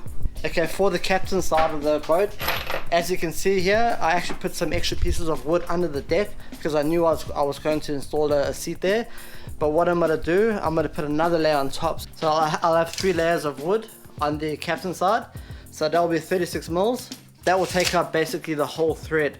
So there'll be enough wood in the floor on the captain's side just to fill up all the thread. So it's going to be super strong. And on the passenger side, there's only 2 layers of wood. I'm going to cut out 2 round pieces of wood here to install, and then I'm going to fiberglass it in the boat. So what I've done, I've found a stencil here, bottle, this old washing bucket. So basically, the wood is going to be the size of the bucket. So I'll have about that much wood on the sides sticking out. It's nice to have it a bit wider, just so it's more secure if you are leaning on the seat. So it has more extra pieces of wood to lean on. Here's a stencil. I'm going to start from the end here because I don't want to waste wood. So that's going to be the bottom pieces for the pedestals. That's another 12 mils.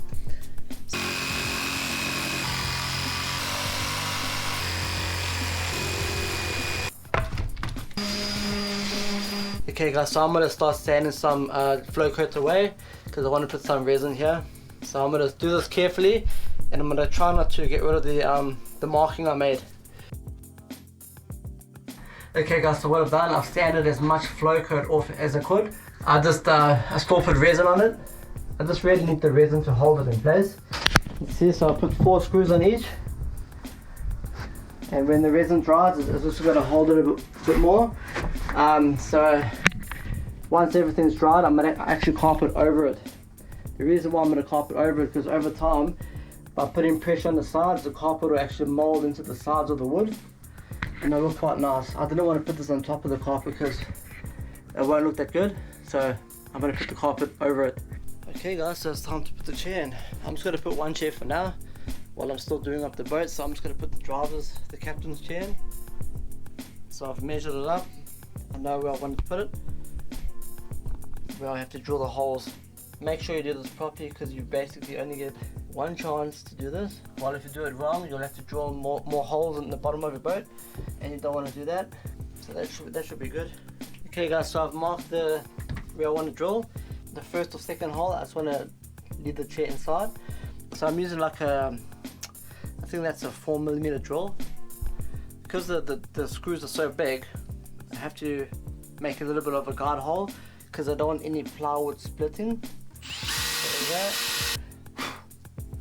I've I've got a 13mm socket here, so I'm gonna use a socket to push this through the hole. I'm gonna use silicone as well. Make sure you use the clear silicone. You don't want to use the white silicone because you'll leave white marks all over if you're a messy worker.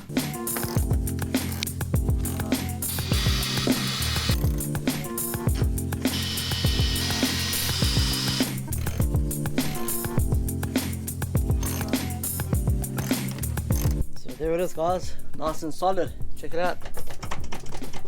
Okay guys, so check it out. I've installed both seats now. Check it out. Woo. Nice. So when I installed it, I made sure I made the gap in the middle as wide as possible so you can walk through. It's good. The seat's not touching the sides. It's good. Woo. Well, that's how I installed my seat in the boat. Hope you guys enjoyed it. Cheers. So how I made the side pocket, so I measured the bottom, so I measured how big I have to cut the piece at the bottom, and I put a little side piece on as well, so if I put anything in the side pocket it won't roll over to the side. So once I fitted the bottom in, I screwed it in with 6 screws. So there it is, guys. So what I'm going to do now is I'm going to put some silicone inside the edges just so it seals it up a bit. You can see I made holes in the side of the floor there just so the water can run out if any water goes in. Ooh. Okay guys, so check it out. I've done the cabin. This is what it looks like now.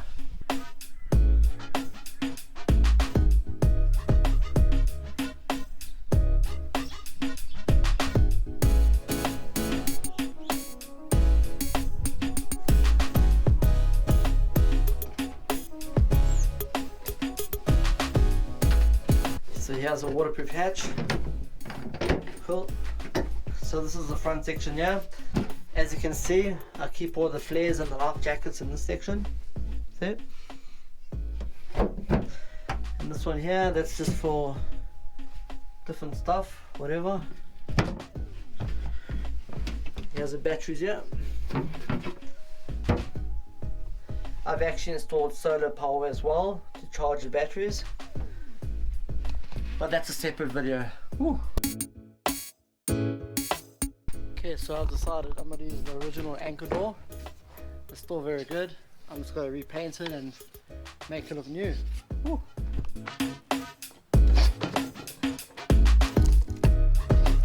Okay, so I've just grinded the bolts off. This is becoming a normal thing for this boat. So I've grinded all the old bolts off, taken the hinges off. I've got new hinges as well. I'm going to keep this. I'm just going to make this brand new again. I'm just going to redo the whole anchor hatch. It's still very good, so I'll still use it. Woo. Okay, so I'm busy doing the anchor hatch. So what I've done, I've just painted it. I painted it with normal paint around the sides and underneath, and then the top I put some deck paint on. So you see it's got the grains of sand over there, just so it gives it more of a grip. So I'm going to put a bit of silicone here again.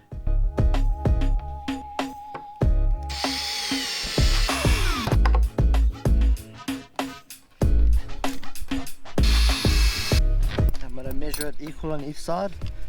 So this was 60.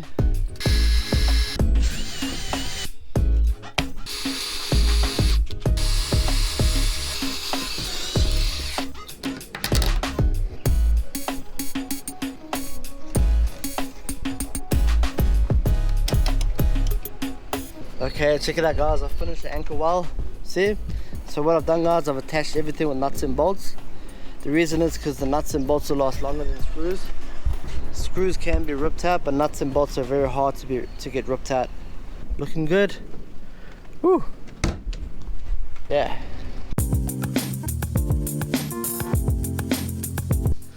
So before I start painting and start taping the boat up, I want to wipe it down. I want to give it a good wipe down with acetone. You just want to do a good job, you know.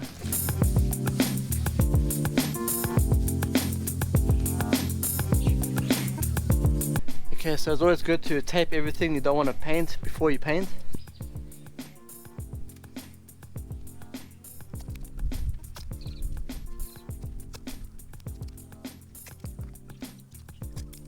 Okay, check it out. I've taped the whole of the transom so I can paint.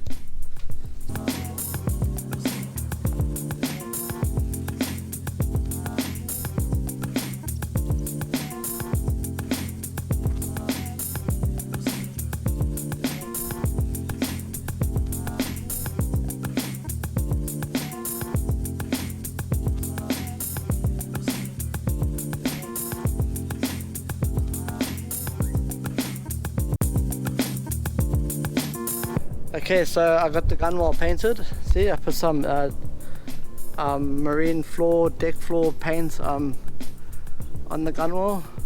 I've gone all the way around the boat. I'm just going to tidy it up a bit. I still need to tidy the edges up here. So I'm going to use a roller brush. What I'm going to do is just take my time.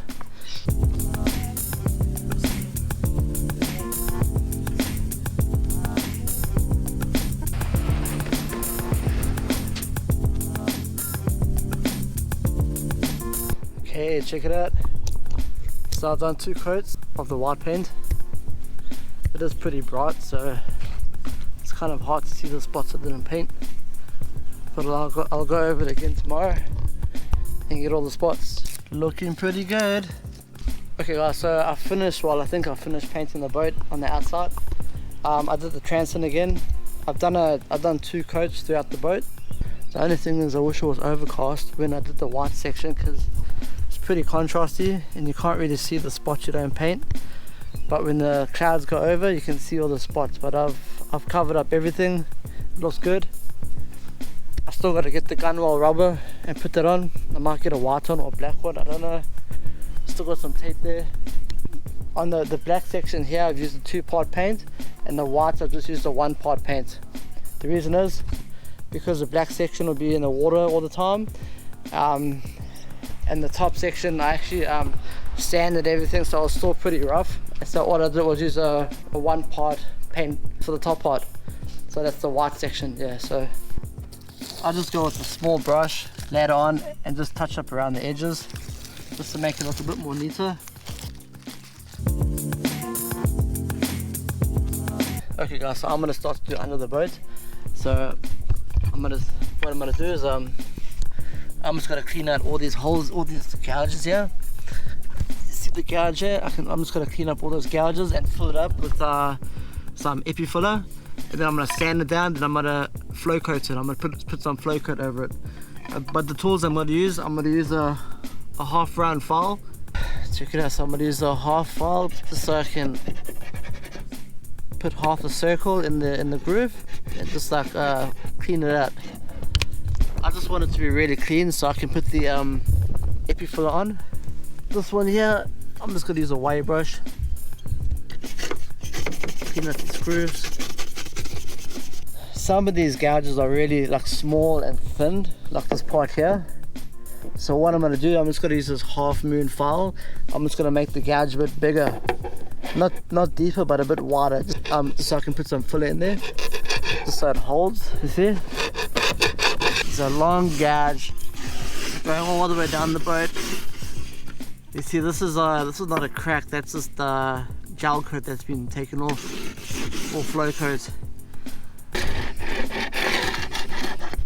Okay guys, so I'm going to put the camera off. I'm just going to carry on here and I'll see you later. Okay, sweet. So I'm just going to start mixing some epi filler. Check it out. That's the filler, and it's a hardener. So I'm just going to stir it until it's one color. Check it out.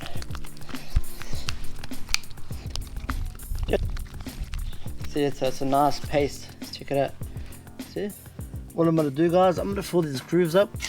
Epi filler. Check how nice it seals it.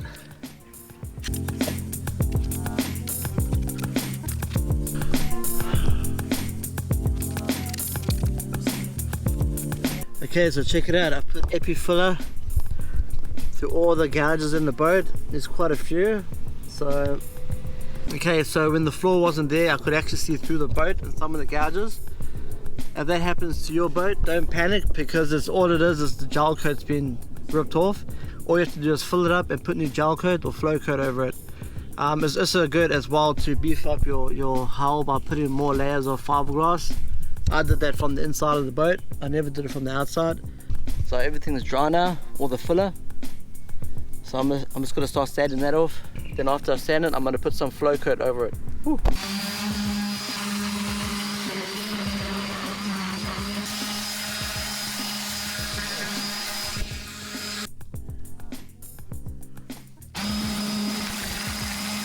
Cool, so what I've done, I've sanded probably 90% of it. And so I've got all the shine off. So before you put the Flowcoat on, take all the shine off, sand it as much as you can.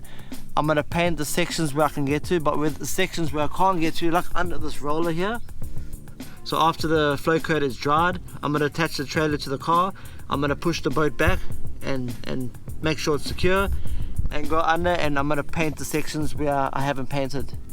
So this section here I won't paint on, but when I push the boat back, I'll be over here, and so then I can paint it.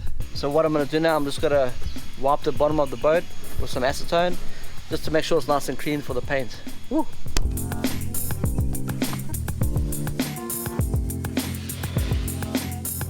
Okay, so I've wiped the boat with acetone, and now I'm going to start putting tape on the edges where I don't want the paint to spread.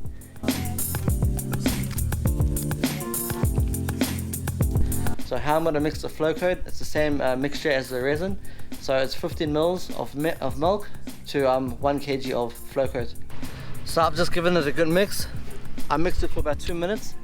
So how I put the Flowcoat on is I make the roller nice and thick.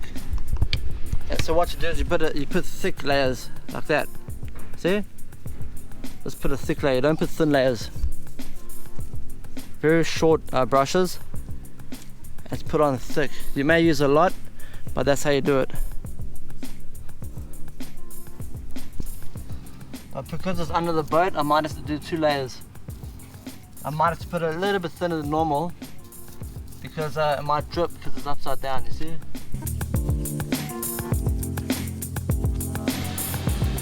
Okay, so check it out. This is the first coat of Flowcoat I put on. It's nice. Some of the brush started breaking over there, so I'm gonna go over that again. I'm gonna fix that all up. But it's looking better now. Black and white, yeah. Woo. Peace. Okay, so what I'm gonna do now, I'm gonna put the second coat of Flowcoat on the boat. But before I do that, I have to sand the first coat and make sure I take all the shine off.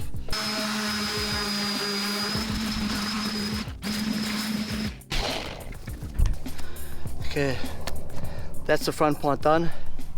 I've taken all the shine off. Now I'm going to do the stern of the boat. Woo.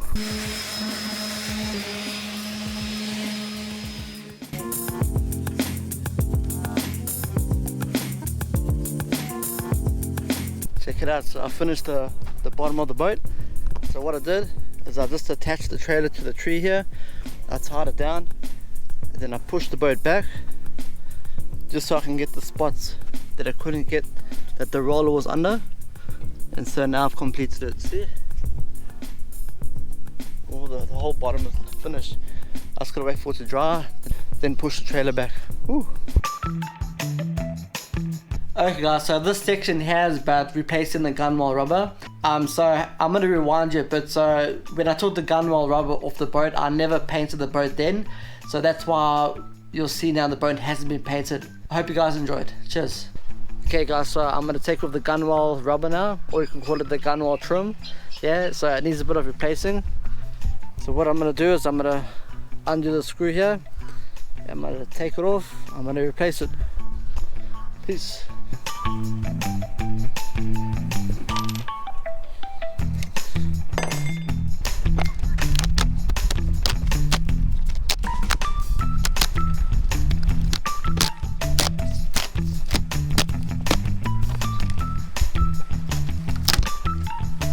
So when you prepare the boat to put your Gunwale rubbers on, just make sure you take off all the old glue. Like you'll see in the bottom, see that thick section there? Give it a bit of a scrape down.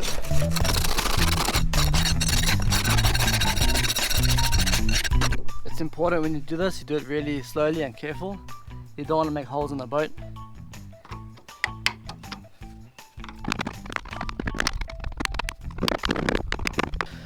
So it looks like the resin, the epoxy is very hard to get off. So I'm just going to try and make it as smooth as I can. I'm just going to have to force the rubber over.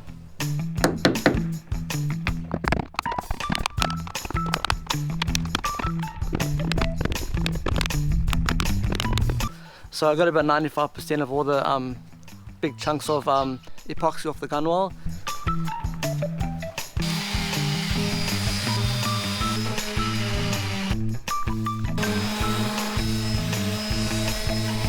Okay, so I've finished chipping away all the old epoxy.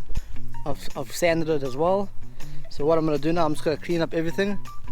Then I'm going to wipe it down and then I'm going to start resining it.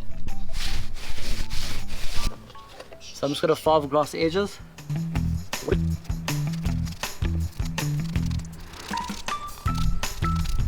So if you're not sure what size gunwale rubber you need, just do this, check it out, lay it on the driveway and measure it like that. See?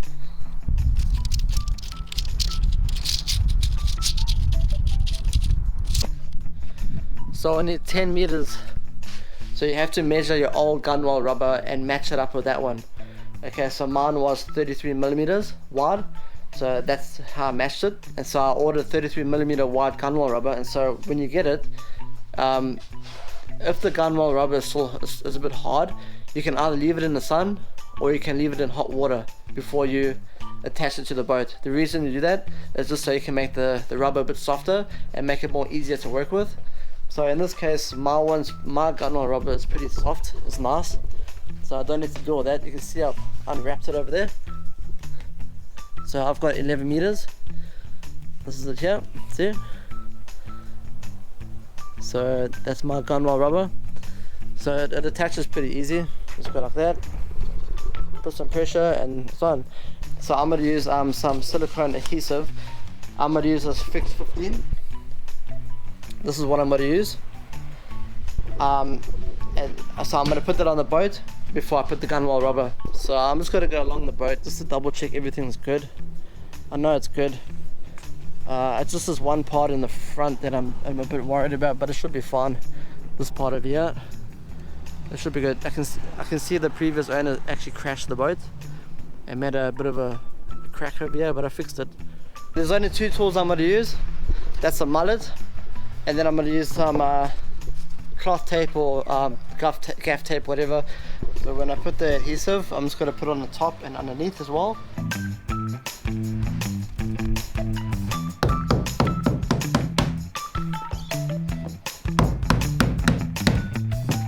So as I go along, I'm just going to put the tape there so the gunwale rubber doesn't peel off, so the glue can dry.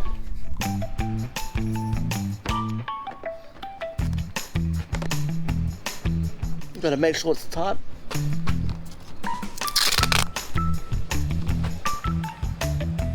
Okay, I'll just keep on going.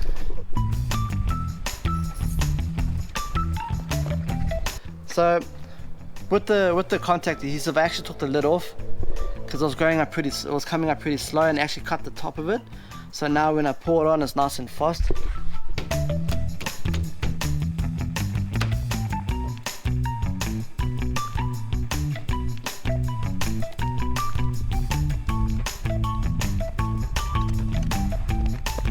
So with the leftover gunwale rubber, I'm just going to cut it off until it dries, and then I'm going to cut it neatly afterwards. Check it out, this is what it looks like. So I've gone around the boat, I put the gunwale rubber over, and I've taped everything up so it all stays in place for when it dries. So I actually used a good amount of this silicone adhesive stuff, this Fix 51.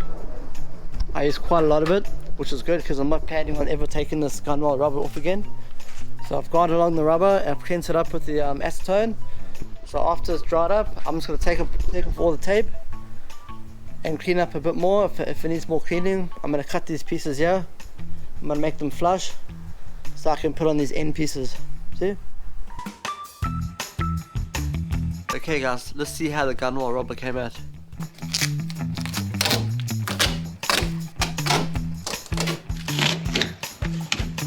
It's starting to look good. Just got to take off the screw. I originally put the screw on to start the whole process. So during the measurements, I actually have to put this end piece on. I actually have to cut the rubber up to there because you see it's got a small section at the end. So that small section goes around that piece over there.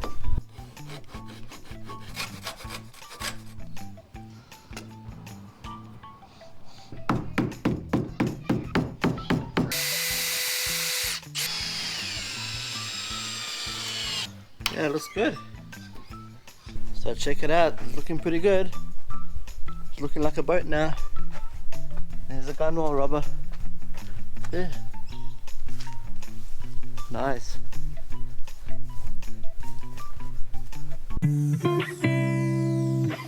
Okay guys, so I'm going to seal this hole here. See, there's a hole there that the aerial's going through. So what I'm going to do there guys, I'm going to use white silicone to fill the hole up.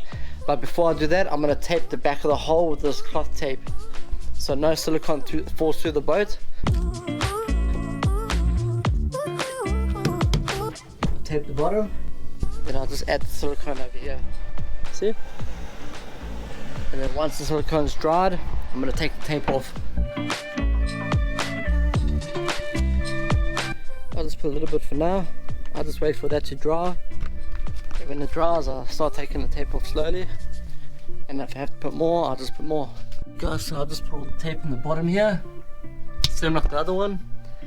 And now I'm going to put tape on the top because I'm going to use white silicone. I don't want the silicone to get on the wires, the black wires. So I'm just going to wrap it up with some tape. Then when the silicone's dried, I'll just take the tape off.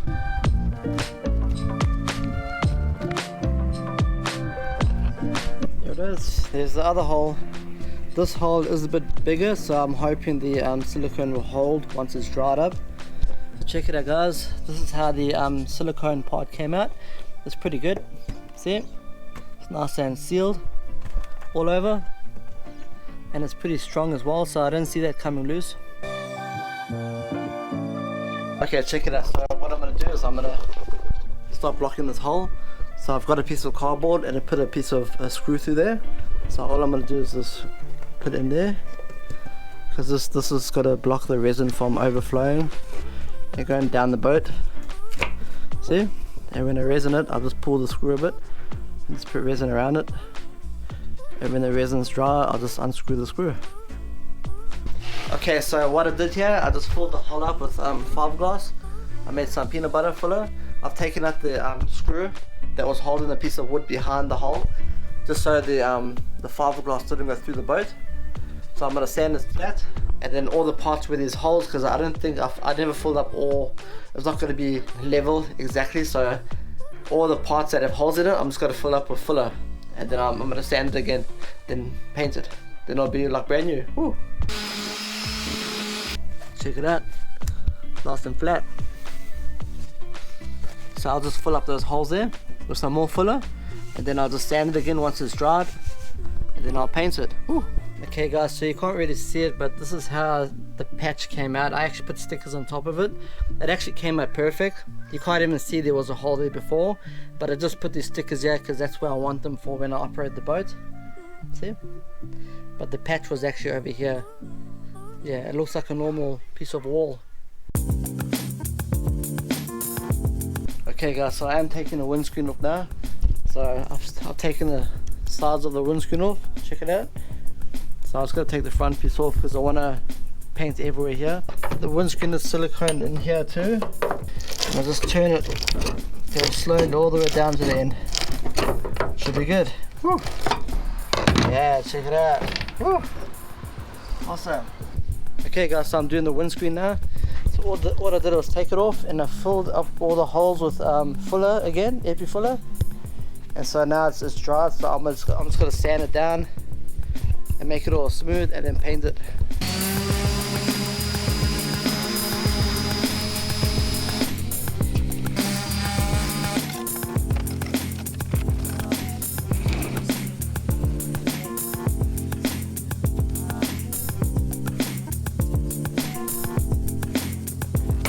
Okay guys, so I'm going to start doing this window, this front window. So what I'm going to do is I'm going to start taking it apart. So I did actually fill up all the holes with epoxy filler. So I did sand it, but I might sand it a bit more. But for now, I'm just going to start taking it apart so I can start measuring the windows. So before I start dismantling it, I take a lot of photos and a lot of videos of how it was before, because I remember the windows on the previous boat, it took me like basically a whole day just to put it together. It was quite a mission. So make sure you take a lot of videos and photos of the windows, the window frames So when you paint the window frame, just keep them separate to everything else. So I'm going to have 3 piles, 1, 2 and 3. So just do one piece at a time and don't mix it up. Woo. So another way of remembering how these frames went together is the outside, the part that faces outside of the boat, they've got lines in the middle. See, they've all got lines. So that's a bonus. So that's how I can find out that was the outside, which is perfect. See, they all got like lines. That's the outside, that's the inside. And there's another way which you can do to know which sides are which sides. So I can measure each frame piece. So for example, that's 500 and this is 510. This one's 510 and then the bottom one's 645. This is the part that goes on the starboard side of the boat. So basically I've measured the frame. I draw a picture here with the measurements, and that's how I can also figure out which side is which. Okay, so to take the old silicone out of the frame, I found it easier just to use a blade, a knife. So just go along the sides and keep on just slicing it up, then it all comes out easy. Okay, there it is guys. So I've actually scraped all the silicone out the inside of all the frames. So I've just taped them together so I know which is which side goes where. So I've measured the frame so I know where it goes. I'm not going to measure the top and the bottom because I know the bottom has holes in there. So yeah, that's awesome. So it's time to start taking it apart.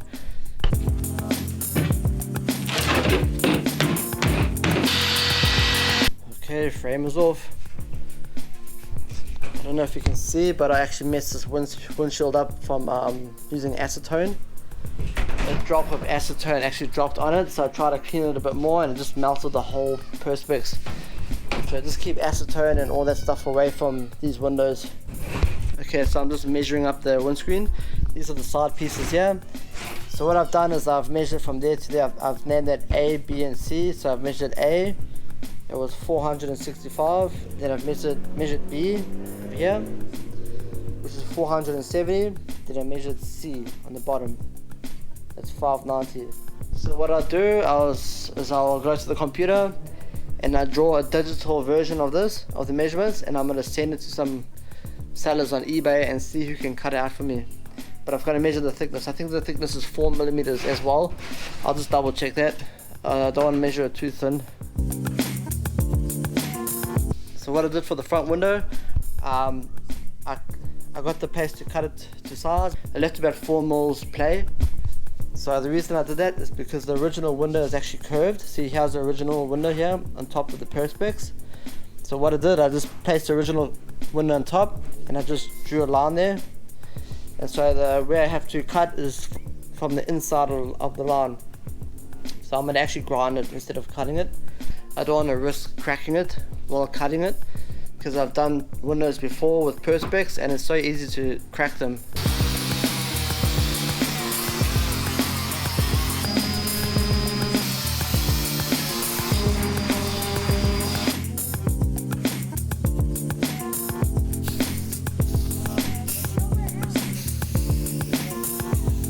Okay guys, so what I did with the frames, so I primed it with this the multi-purpose marine primer, and then I just sprayed it with glossy enamel paint and it looks good.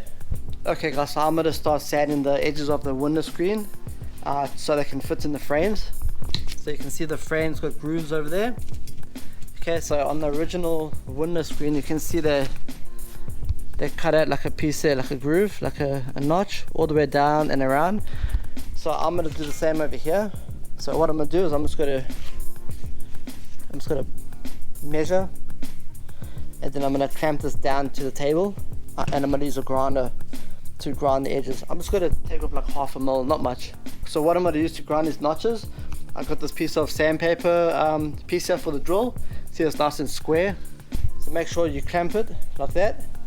So this is the only piece here I'm going to grind. I've clamped it so the old window screen won't move. So you don't want to make it too wide because it's got to show. If you make it too wide and you put it in the frame, it's got to show, so you want to make it perfect.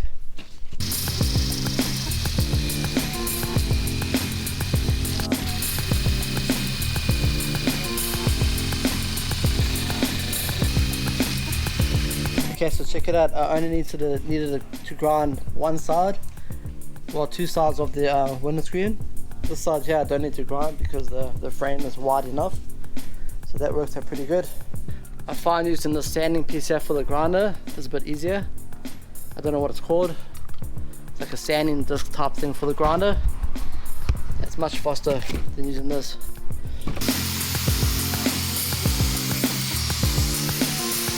Check it out, so the frame fits perfect now. So what I'm going to do, I'm going to silicone the window into the frame, and I'm going to keep this paper on. I'm going to cut the paper off right at the end. I'm keeping this paper on because I don't want it to be messed up.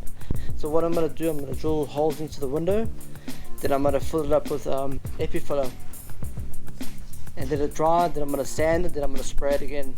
So there it is, guys. This is how I am attaching the frame to the window. You see how I tore off the paper on the edges. I basically use a whole tube of silicone just to put it in the frame. I might even put like smaller nuts, smaller screws on the side of the frame just to make it extra stable, you know what I mean? I don't want to rely on silicone to hold the windows together. The silicone is just going to help me to mold it, basically. So I'm just filling up some holes in the frame with the epi filler. See? I've got the side windows over here. It's still drying, so just gotta wait for it to dry. Okay guys, so I've sprayed the frames about 4 times because I made a few mistakes, but there it is. I put some tape on the perspex so I don't spray the perspex black. It looks pretty good. There's a few lumps, it's a bit rough, but it's all good. It's not bad. I let it dry, then I probably put another coat on or sanded it a bit more in some places to make it look good.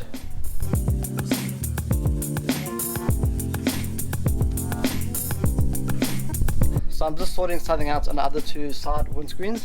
I've actually put some JB Weld on the corners just to hold it a bit more. But for now, I'm just going to install the front part of the windscreen. It was always better to have the side windows on, but I've already started this, so I'm going to make sure it's nice and proper before I leave it. I won't just leave it half done. So what I'm going to do is, before I tighten the bolts or whatever, I'm going to put silicone over here between the window and the boat, just to give it some more structure, some more grip, and to waterproof it as well. So then after I've done that, I'll just tighten the bolts, make sure it's nice and tight. Done the window. Now I'm going to take the paper off the windows.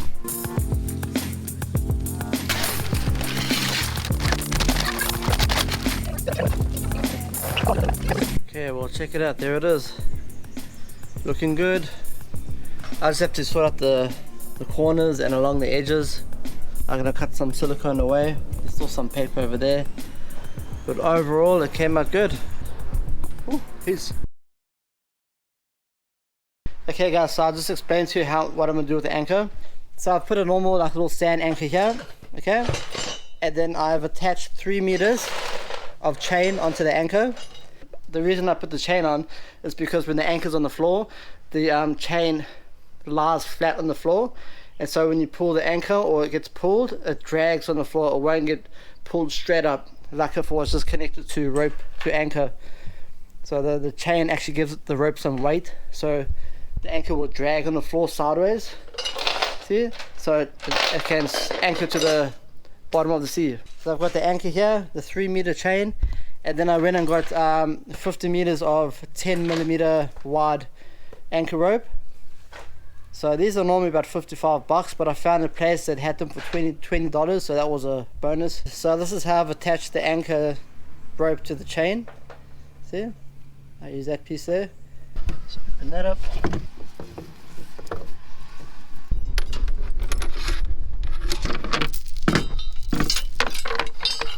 Okay, so check it out. That's how I'm going to keep the anchor. It's all done. Whew.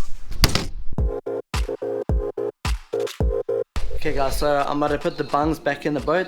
I'm going to use the previous bungs that was on the boat before, because they're still pretty good. I just cleaned them up a bit. They had a bit of paint on them. They're looking good. The threads are looking good. I'm gonna use some Silicone. I get this from Bungs. This is a 291 tube. This is for marine as well. What I'm gonna do is I'm gonna put the silicone around the sides of the bung while all over the back piece. Then I'm gonna put onto the boat, and then I'm gonna screw it into the boat. So I'm just gonna put some silicone around here. I'm actually gonna put quite a bit. I'm not gonna put a small amount. Yep.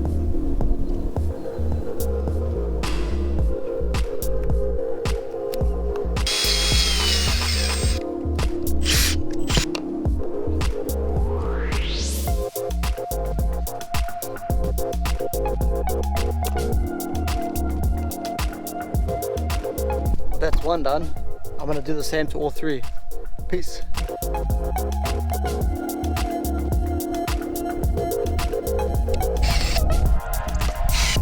Check it out. So that's it. All three bungs have been installed. See? Once the silicone dries, it'll be nice and tight, and I'll be pretty safe. It won't come out. It won't leak water or whatever. Peace. Okay, guys. So I'm gonna install this bung plug. This was the previous bung plug that was originally installed here. This is going to be in the battery section here of the front of the cabin. So I'm going to put both the batteries there just so it levels out the boat. This is how I originally got the boat. The battery was stored here already, so I thought it was a good idea, because I heard that these boats are a bit back heavy when they ride in the water, so it's good to install both batteries in here. So I'm just going to put a bit of silicone over here. I'm just going to put the bung plug over there and then screw it in. That's it. Yeah, it still seems not to go all the way, so maybe I think this is a different top piece screw. Okay, so I found out the problem.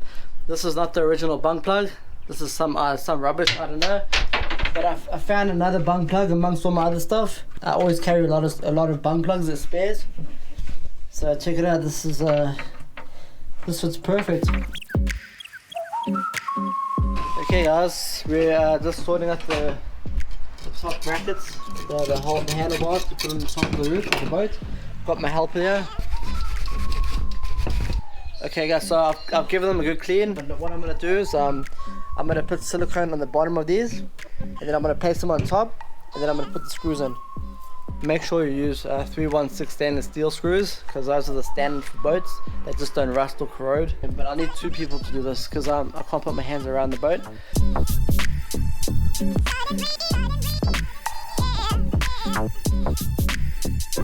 So I've got my little helpers with me today. Sit there for Say hi. I'll show it. I'm gonna sing you a song. Rock and roll, yeah. Rock and roll, yeah.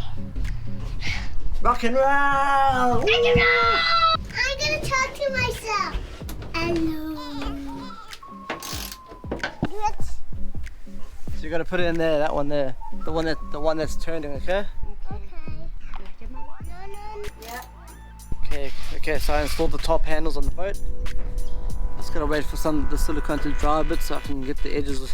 I can just peel the edge off because it's still like sticky, pretty tacky. Okay, guys, so I'm just putting in the side rails. So I decided I'm gonna install it here. I don't want to install it by the rod holder because I don't want it to mess with the fishing. So I'm gonna install it here. So as always, I eye it out, I drill holes, then I put it in. I'm gonna undo the screw, I'm gonna install it properly soon. And then for the other side, you just measure it, measure the first hole, see? And then you drill it, and then you install it. Whew. The hard part about putting these side rails is the nuts underneath the gunwale. So the reason I put the side rail there is because I don't want it to interfere with this fishing rod over here. I'm going to have more fishing rod holders on the side rail. So that's cool. I was thinking of putting it near the stern in the back, but it's fine, I like it there. I can hang other accessories off there as well, so that works out good. Woo. Okay guys, so I moved the tanks out the way so I can show you how I installed the bilge pumps. So I only use 500 gallons per hour of bilge pumps. I don't use any less because if your boat does get full of water, you'll be pretty grateful that it pumps out so much water with the 500 gallons per hour.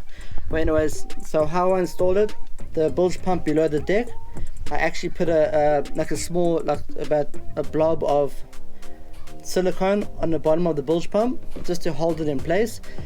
Don't put more than a small blob. If you block the holes on the bottom of the bilge pump, it won't be able to suck up as much water. So you put the silicone right in the middle where there's no holes. So that's cool. So that holds it in place. So what I did, I run the pump under the deck over here to the back. I put like a 90-degree pipe at the back there, and so it's running at the side and up through over there. So the pipes are hanging off the back of the boat. And so how I installed the bilge pump on the deck, I just took the top piece off, and then I put 2 screws at the bottom just to hold the black part on so it doesn't move, and then I just popped the top piece back on. And so as same like the other one, I just ran the pipes through there out the back of the boat. So that's how I installed my bilge pumps. Whew. As you can see, I mounted the bilge pump at the back. This is the lowest point of the deck. So I'm going to attach these eyelids over here. I'm going to put a piece of rope going over to hold the petrol tank in place. The reason why I'm doing that is so the petrol tank doesn't fall back and damage the bilge pump over time. So I'm going to put it under the carpet, and after it's done I'll glue the carpet back just so it looks better, you know what I mean? I don't want to put it on top, I'll leave it under.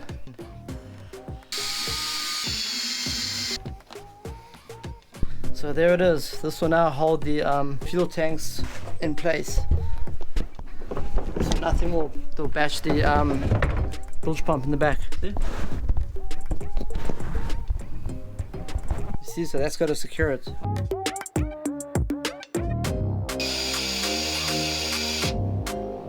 So check it out. I installed another 2 eyelids over here. So in the front of the deck, see? Underneath the carpet. So all I got to do is glue that on. Just try harder a bit. The reason why I did that is just in case we go traveling on the boat, we go far, I can put some sleeping bags and all here, or any accessory, and then I can tie it over like that so it doesn't jump around the boat when I go over the waves and stuff. So I highly recommend to do that. It's really cool, very handy, just to have like a bit of rope tie in the front. So there's one there and there's one over there. Check it out. So I got 4 of these cup holders, so I'm just deciding where I should put them on the boat. I think I might put one over here, I'm not too sure. So how I'm going to install it, guys, I'm just going to use the screws. I do stainless steel screws to install the cup holder into the side of the boat. But when I install it, I have to make sure it won't get in the way when it's open like that. That's when you have to watch that no one's got to hit it when they walk past it. Especially when the boat's rocking and all that. So I'm going to put 2 in the back, or I don't know yet. Another way you can mount these cup holders is by putting silicone in the back. If you don't want to drill holes, you put silicone in the back, then you tape it with this tape and hold it in place. And when it dries, you just take the tape off and then it's good. So I've decided I'm going to put 2 on the bulkhead here by the anchor. This is going to be cool, especially when you're sleeping inside the boat. We can just put our cups over there. So I'm just going to put 2 screws here, I'm not going to put 4. Less holes the better. Here it is. Here's the cup holders for inside of the cabin. Looking pretty good. Okay guys, so I finished installing the cup holders. I put 4 cup holders. I put one over here. This is by the entrance. I wasn't sure about putting it here, but it should be alright. One over here for the captain, which is me. Yes. And then 2 inside the cabin, yeah. So when you install the cup holders, make sure you have a good think about it, because if you don't want to install it, then unscrew it and then install it somewhere else. Because if you do that, you'll just be putting more holes in your boat, so the less holes the better. So just have a good think about it before you install it, but yeah, that looks good. Woo. Okay guys, so I'm going to start installing these rod holders in the back of the boat. So first of all, these two rod holders here were the previous rod holders that was on the boat. I'm going to put them back in because they look pretty good. It had a bit of rust there, but I used some Scotch brush to scratch over the rust. It looks pretty awesome. So the only thing is this one here is missing a stop on the bottom. So before I put that in, I'm going to install my own stopper. This is quite an expensive stopper because these 316 stainless steel nuts and bolts are pretty expensive, but it's alright. I'm just going to do it. I'm going to drill a hole in here, put it through, and just bolt it in like that. Okay, I just figured out I'll have to put this in. I'm going to still drill the holes first, but I'll have to put this in the boat first and then put the stoppers in, because if I put the stoppers on first, it won't fit through the hole. I'll have to do a smaller drill first, just so I can make like a guard hole. So I'm going to drill the hole there. There it is. Oh yeah, fits perfect. Woo! I'll just do that, and then I'll bolt that on. See? And that's the stopper.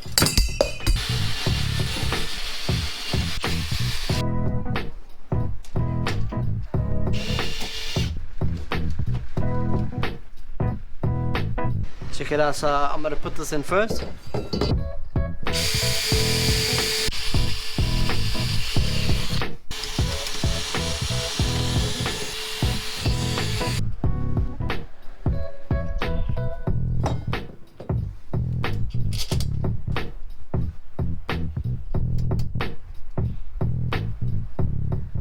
Okay guys, check it out, all 4 rod holders have been installed. Okay guys, so I'm busy putting in the holder for the baitboard. So there's 2 of these, there's one here, and I'm going to put another one this side, over here. Yeah. So I can hold the baitboard. Hey, look who's there! It's my boy. So check it out, this is how the baitboard's got to sit. So what I've done is I've drilled the 2 holes on the top. I've put some bolts there just to hold the bracket piece in place. Now I'm going to line it up, and then I'm going to drill the other 2 holes, and that should be perfect. Who's that? Who's that? Who's that? See? Now I'll just go on the other side and put the washer and nut, and then it's done. All I do is put this inside, and it's done. Easy done. See? Making barbecue and everything here. So this tube here that goes on the back of the boat here, that's just for like fish guts and all that, whatever water's been put up here. See, the tube that goes there, and that's how you install the baitboard. I'm going to take these old stickers off, make it look brand new again. I'll probably melt this with the heat gun, clean it up first, melt it with the heat gun, get it as flat as possible and looking new, and that's it. Sweet. Okay guys, so I'm going to put these fishing rod holders in the back of the boat. Just make sure when you measure where you've got to drill the hole, make sure you measure it right, because you only get one chance to do that. If you drill the hole wrong, you've got to have a big hole in the back of your boat that you don't want. So I've got a circular cutter here, circular saw. And so what I've done is I've measured the size I need, like that, see? And I'm going to drill a hole in the boat. So how I'm going to do it is I'm going to install it here, somewhere here. So I'm going to measure from the stern of the boat, from the transom to the hole. Okay, so I'm going to do the same to the other side. So I'm going to use the old fishing rod holders. These are like angled holders. So you see the top is pretty old, it's pretty messed up. I'll show you how I'm going to clean it up. I'm going to make it good again. So I'm going to get some sandpaper, some rough sandpaper, and just sand the top. Okay, I want to sand it so it's a bit black.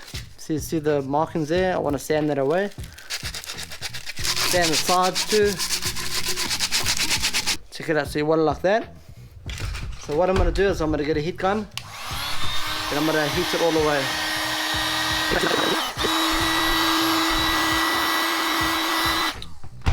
Check it out. So it looks better than what it was. So basically this one here was exactly like this one. You see the difference? Okay guys, so just make sure when you drill your holes in your boat that you're not going to install anything around here, and that there's nothing underneath the boat. what you can destroy from drilling the hole. So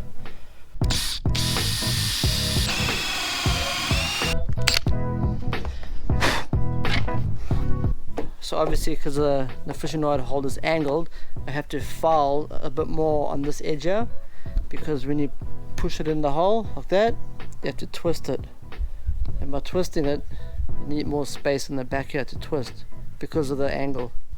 Yeah. So it needs more. I'm going to use a file to make it bigger. Okay guys, so I measured the holes, see? So I just drill the holes and make sure the bolt fits in the hole.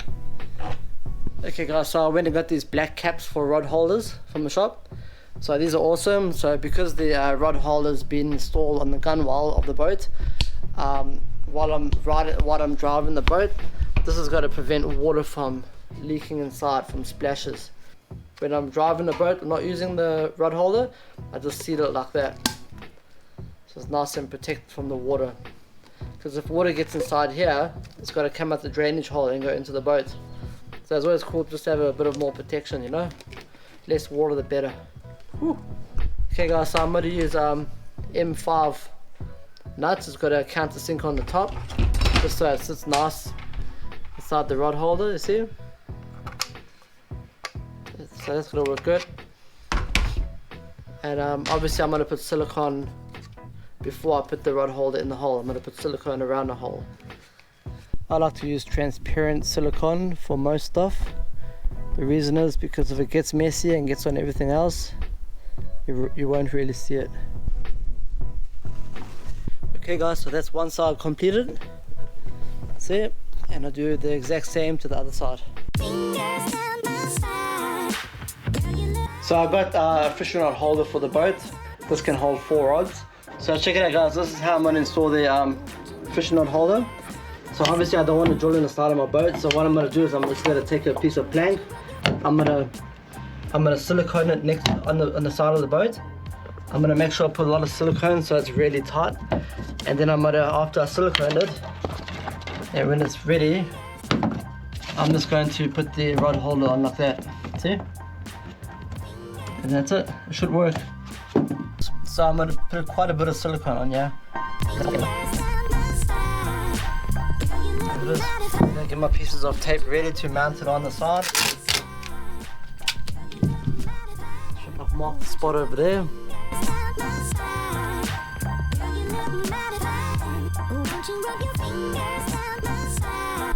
So make sure you put the tape on tight because you want it to give a good grip.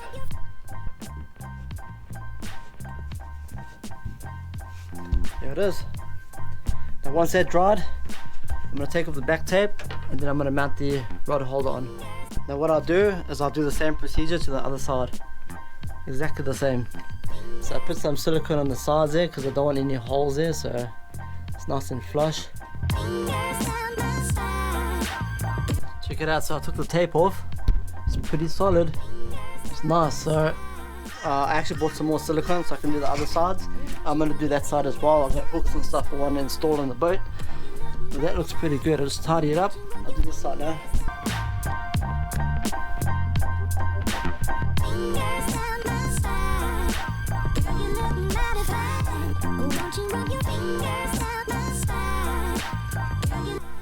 There it is guys, I'll leave that to dry.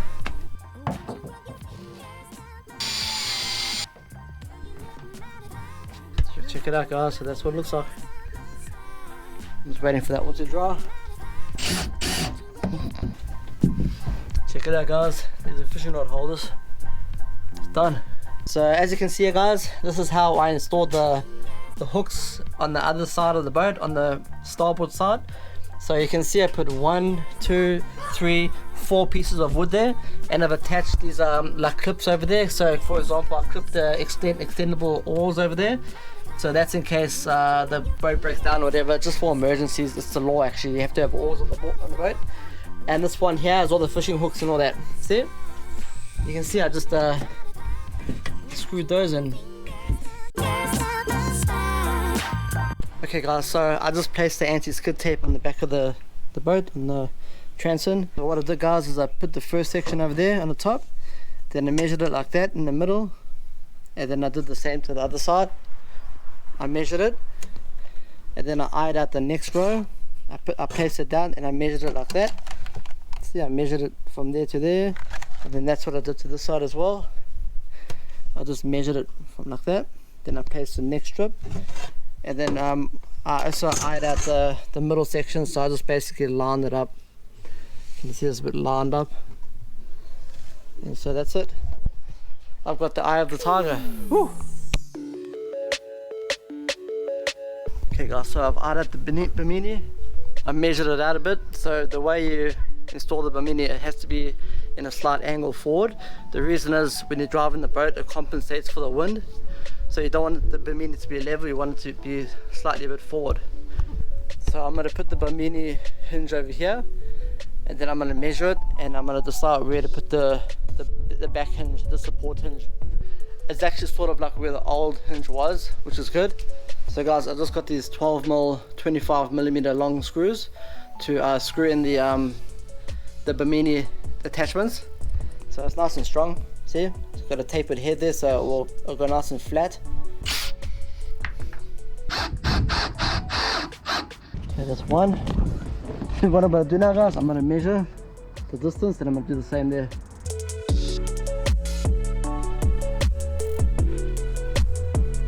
Okay guys, check it out, that's the Bimini installed. So I put the eyelids inside. The reason why I don't want to put this outside is because this wire will rub on the window, and I just don't want to rub the paint away. So this works perfect. See? Okay guys, so the color of the stickers have to be a contrast of the hull. The color of the hull, for example, my hull is black, so my stickers have to be white.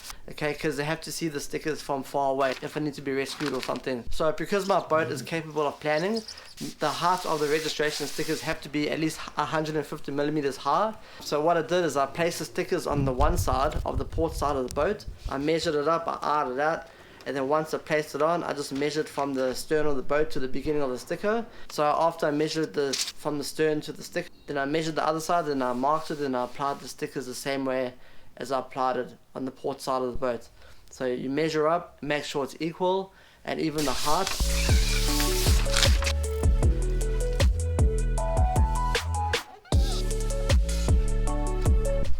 Got to make sure it's clean.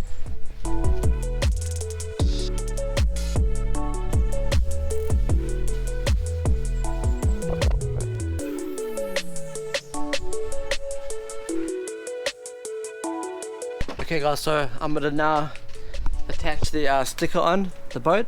This is going to be the Letho's Adventure sticker. See? Specially made for boats. I actually have chalk somewhere, but I can't find it, so I'm just going to use tape to mark it out. Just so I make sure it's perfect. And I'm going to do the exact same with the other side, so they both look the same. So make sure you do it right, because before I have put a stick on and I've messed it up. So when you actually peel the stick off and you put it on, make sure you push it from the middle outwards. Don't push it from the sides in, because if you apply the sticker pushing it from the outside in, you will actually make a wrinkle on the sticker and you can mess it up. So okay, I'll show you what I'll do. So when applying these Decal stickers, I think the hardest part is actually taking the vinyl off the back piece, because when you peel it off, it actually, like, a lot of the times the vinyl peels off with the sticker. See, like that. You have to bend it or get a knife or something to peel that off.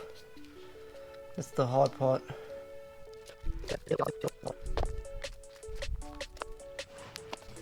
So when peeling the sticker vinyl from the back, make sure you get all the white parts, because mine has been printed in white. Especially if there's dots, make sure the dots get stuck to the top piece.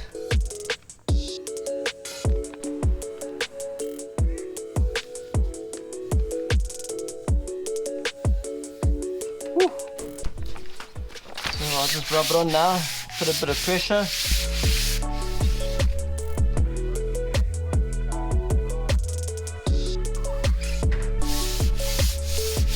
That's looking pretty good. All I gotta do now is apply some water.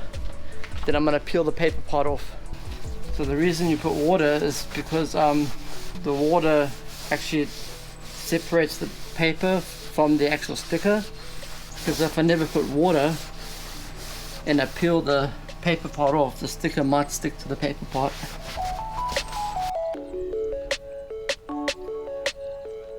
So the longer you leave the water on the paper, the easier it will be to take off. But I'm a bit impatient, I can't wait that long.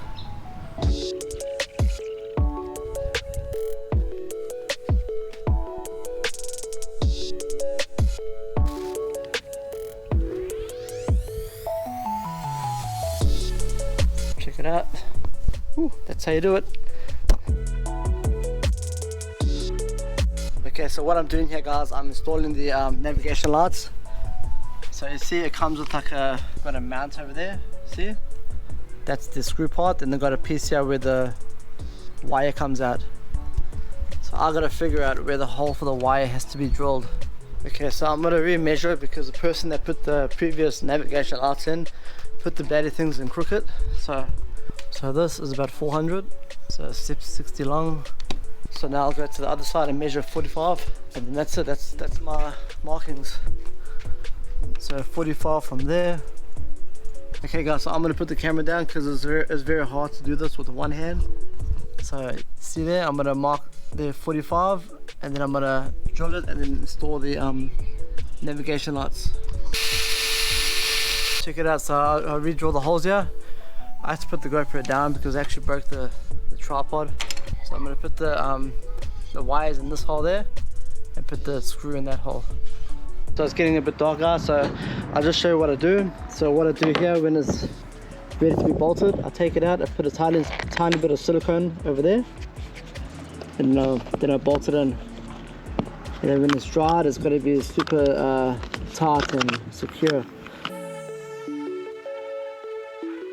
So guys, this is the electrical part of the series. Don't forget, I'm not a qualified electrician. I just learned off YouTube and watching everyone else how to do it. So I'm only going to explain to you how I installed the fish finder / GPS, the blue fishing light in the back of the boat, and the VHF radio. I'm not going to bore you with all this electrician stuff, so I'll just make it short and sweet. So the wiring I use to wire the boat is all 15 amp wire, and all the wire is tinted. It's all marine grade wire, so it's tinted. The reason it's tinted is so it doesn't corrode over time. You can tell if it's tinted if you take the plastic piece off and you see the wire is silver and not copper. So make sure when you buy the wiring, get it from a marine shop. Don't use the untinted wire because it will corrode over time and it can break while you're out in the water, and then your lights can stop working and all that. So you don't really want that to happen. Okay guys, so I'm going to install the battery now. So I attach the battery boxes to the floor with some screws. See, the 2 screws there. Just so the batteries don't jump around while I'm on the boat. See, fits in perfect. Check it out guys. That's going to be for the cables. I'm going to drill another hole over there on top so I can run the cables along the wall. I got some help today. I want some. Hello guys. I knew it's a long time ago. Bye bye Chuckies. See you later, alligators. Okay guys, so I'm going to show you how I installed the GPS on my boat. Okay, so I got the Lawrence hook GPS fish finder. It's the reveal version. Then I got the transducer, but I got this transducer on the slider here, so you can slide it above the water level and below. I'll show you why I got the slider when I installed it. Then this is a power cable over here. Okay, so before I take off the transducer off the slider, because I'm going to mount it here, I just want to show you what I'm going to do. So I'm mounting the transducer this side of the outboard. The reason is, if I mount it on the other side, the port side of the boat, it's possible when the boat's going I'll get something called cavitation. So that means cavitation is caused by the bubbles from the outboard, from the propeller. So because the propeller is going clockwise, so it's pushing the bubbles down, the bubbles will be going down, and on the port side of the boat the bubbles will be pushed up. So if you install it this side, where the propeller is going to be pushing the bubbles up because it's going to be going clockwise, it's got to cause cavitation on your GPS.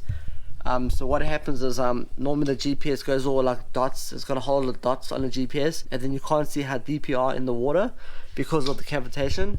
It's also caused if you install the transducer too close to the propeller, that also causes cavitation. But in the past I have actually installed transducers this side of the boat on the port side, but I've put it further away from the propeller so it doesn't cause cavitation. But just to be safe, I'll install it on the starboard side of the boat just to prevent cavitation.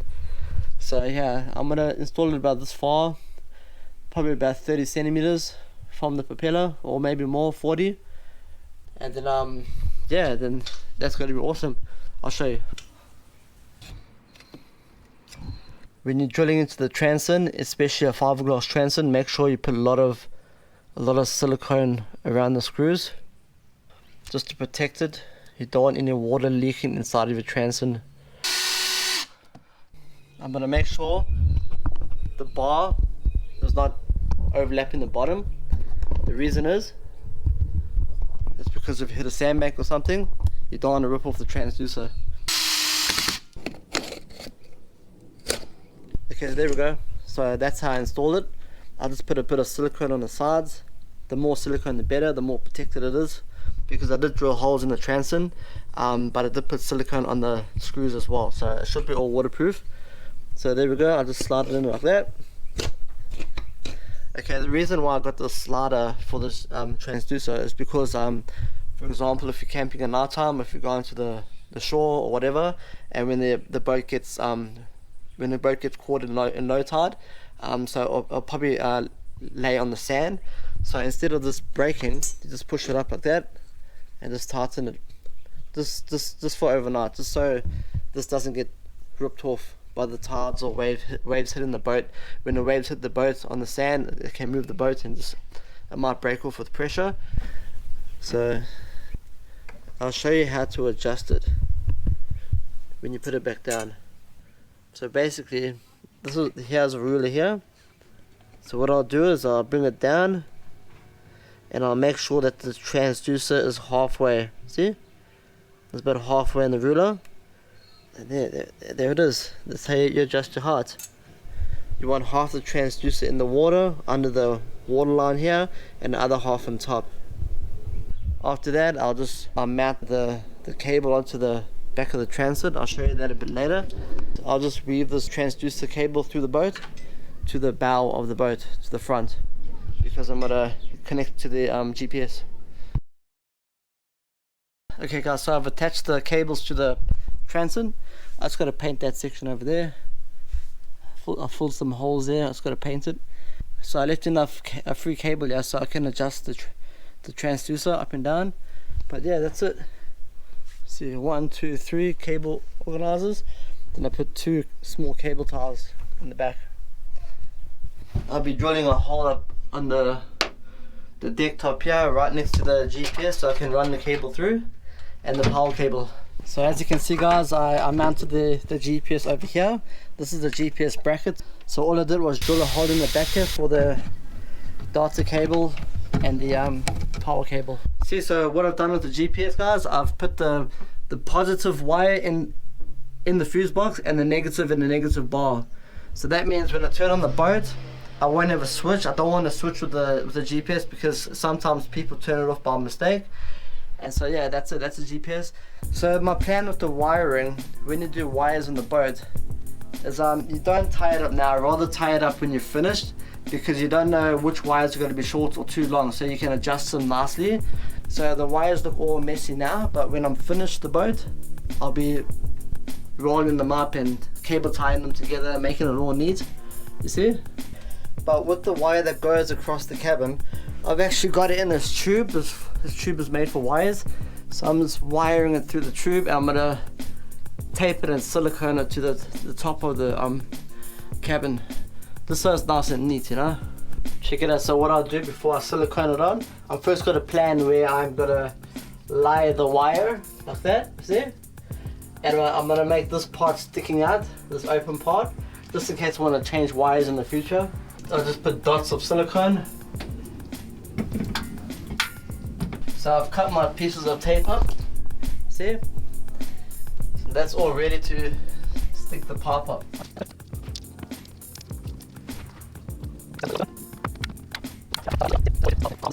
So after the silicone is dry, I'll take off all the tape, and then that's it, it's done.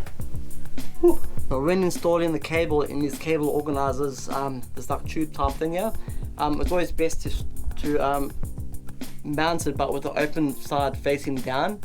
The reason is because if water gets in there, it doesn't get trapped and it won't start corroding everything. For example, over here, I'm busy installing the I'm busy sorting out the wiring for the Bildge pump inside the deck. So I'm gonna silicone this to the size, but I'm gonna make sure the open part here, see you can open it up there and put the wire in.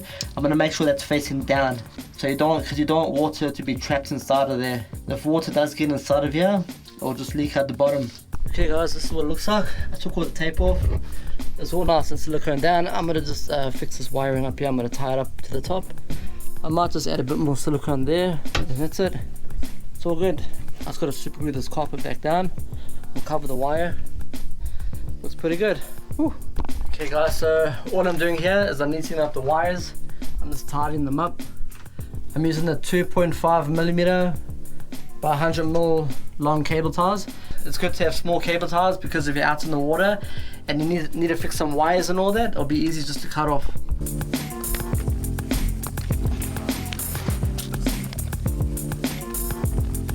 Okay, so that's what it looks like. It still looks a bit messy, but I'll tidy up later. So that's basically how I tidied up the wires. I know where everything is.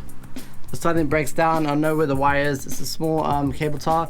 I did put some larger cable ties on because it did run out of the small cable tie, but it's all good.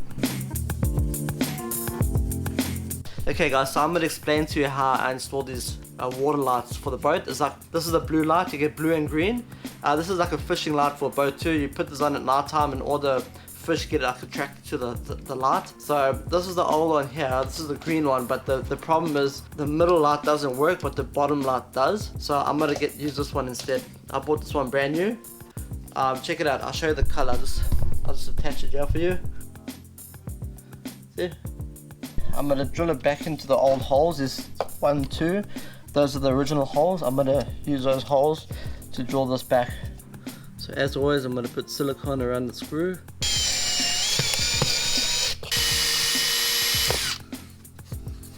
Then I'll take the wire, and then later on when I'm finished, then afterwards I'll attach all the wires to the transit. Okay, so I've run the wires through the boat for the light. Okay guys, so with the positive wire from the light, I've actually wired it straight to the top pin of the switch on the gang switch, and then on the bottom pin here, I've actually taken this wire and I've wired it to the fuse box, and then the negative wire I've actually wired it through and I've put it there by the negative post. So the fuse I'm going to use for this light is a 3 amp. Make sure you got the correct size fuse guys, because if your fuse is too big and you get a short circuit, your fuse won't catch it and then your wires will catch on fire and you can burn the boat down. So it's important to have the correct size fuse, because if you get a short circuit in your accessory, the fuse will catch the short circuit, and before the wire catches on fire or heats up, the fuse will blow. So that saves you, okay? If your fuse is too small, it will just blow all the time, okay? It will be too small for the current. So guys, if you're not sure what size amp your accessory uses, I'll show you how to work it out, okay? So for example, this pump here on my right, it's a 12 volt pump and it's 19 watts. So what I do is I go 19 watts divided by 12 volts equals 1.58. So that means it's 1.58 amps. That's what size amp it uses. Woo. So here it is, I've attached it. So there it is. I'm still gonna put my stick on there. Lights on, check it out. Yeah, that's my blue light. Woo. Awesome. So that's how you do it. Peace. So when I purchased a boat, I saw all the electrical stuff was installed with this type of fuse. So what I did, I just ripped everything out and I just got a fuse box. I highly recommend getting these fuse boxes because everything's in one. It's not all scattered around if you use all this stuff here. I never use these, I don't like them. For example, if my GPS stopped working, I'll check the GPS fuse, and if the fuse is blown, the light will shine next to the GPS. So all I do is to change the fuse, I take the top piece off, and I just remove the old blown fuse, and I just replace it, and that's it. It's done. Okay guys, so I've decided I'm gonna install the radio here, like that. So it's gonna be half in the cabin, and if I'm outside and I want to listen to it, I just put my head under the cabin here. So I've drilled 2 holes already, and I'm just gonna screw the radio to the top of the cabin.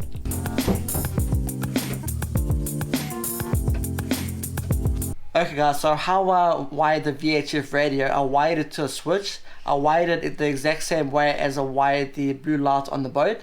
So I put the positive wire from the VHF radio to the top post of the switch on the 6 gang switch I have, and then I put another positive wire from the bottom pin of the gang switch all the way to the fuse box, and then from there I put the negative wire from the VHF radio to the negative post on the fuse box, and I used a 5 amp fuse for it as well.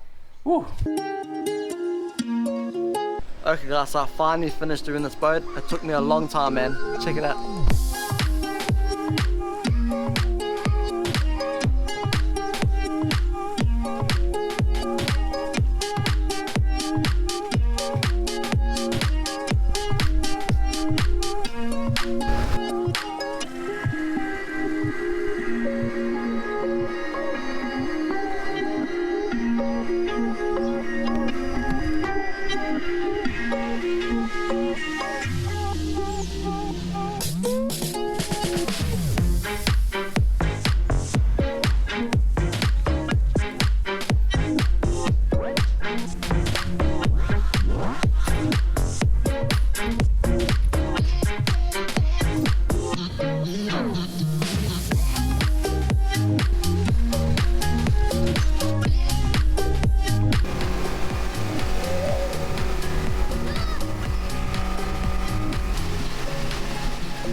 Okay guys, so I am testing out the boat. It actually goes like a dream. It's perfect, man. I've heard no cracks or anything. I've gone over some big waves and all, well, big ripples.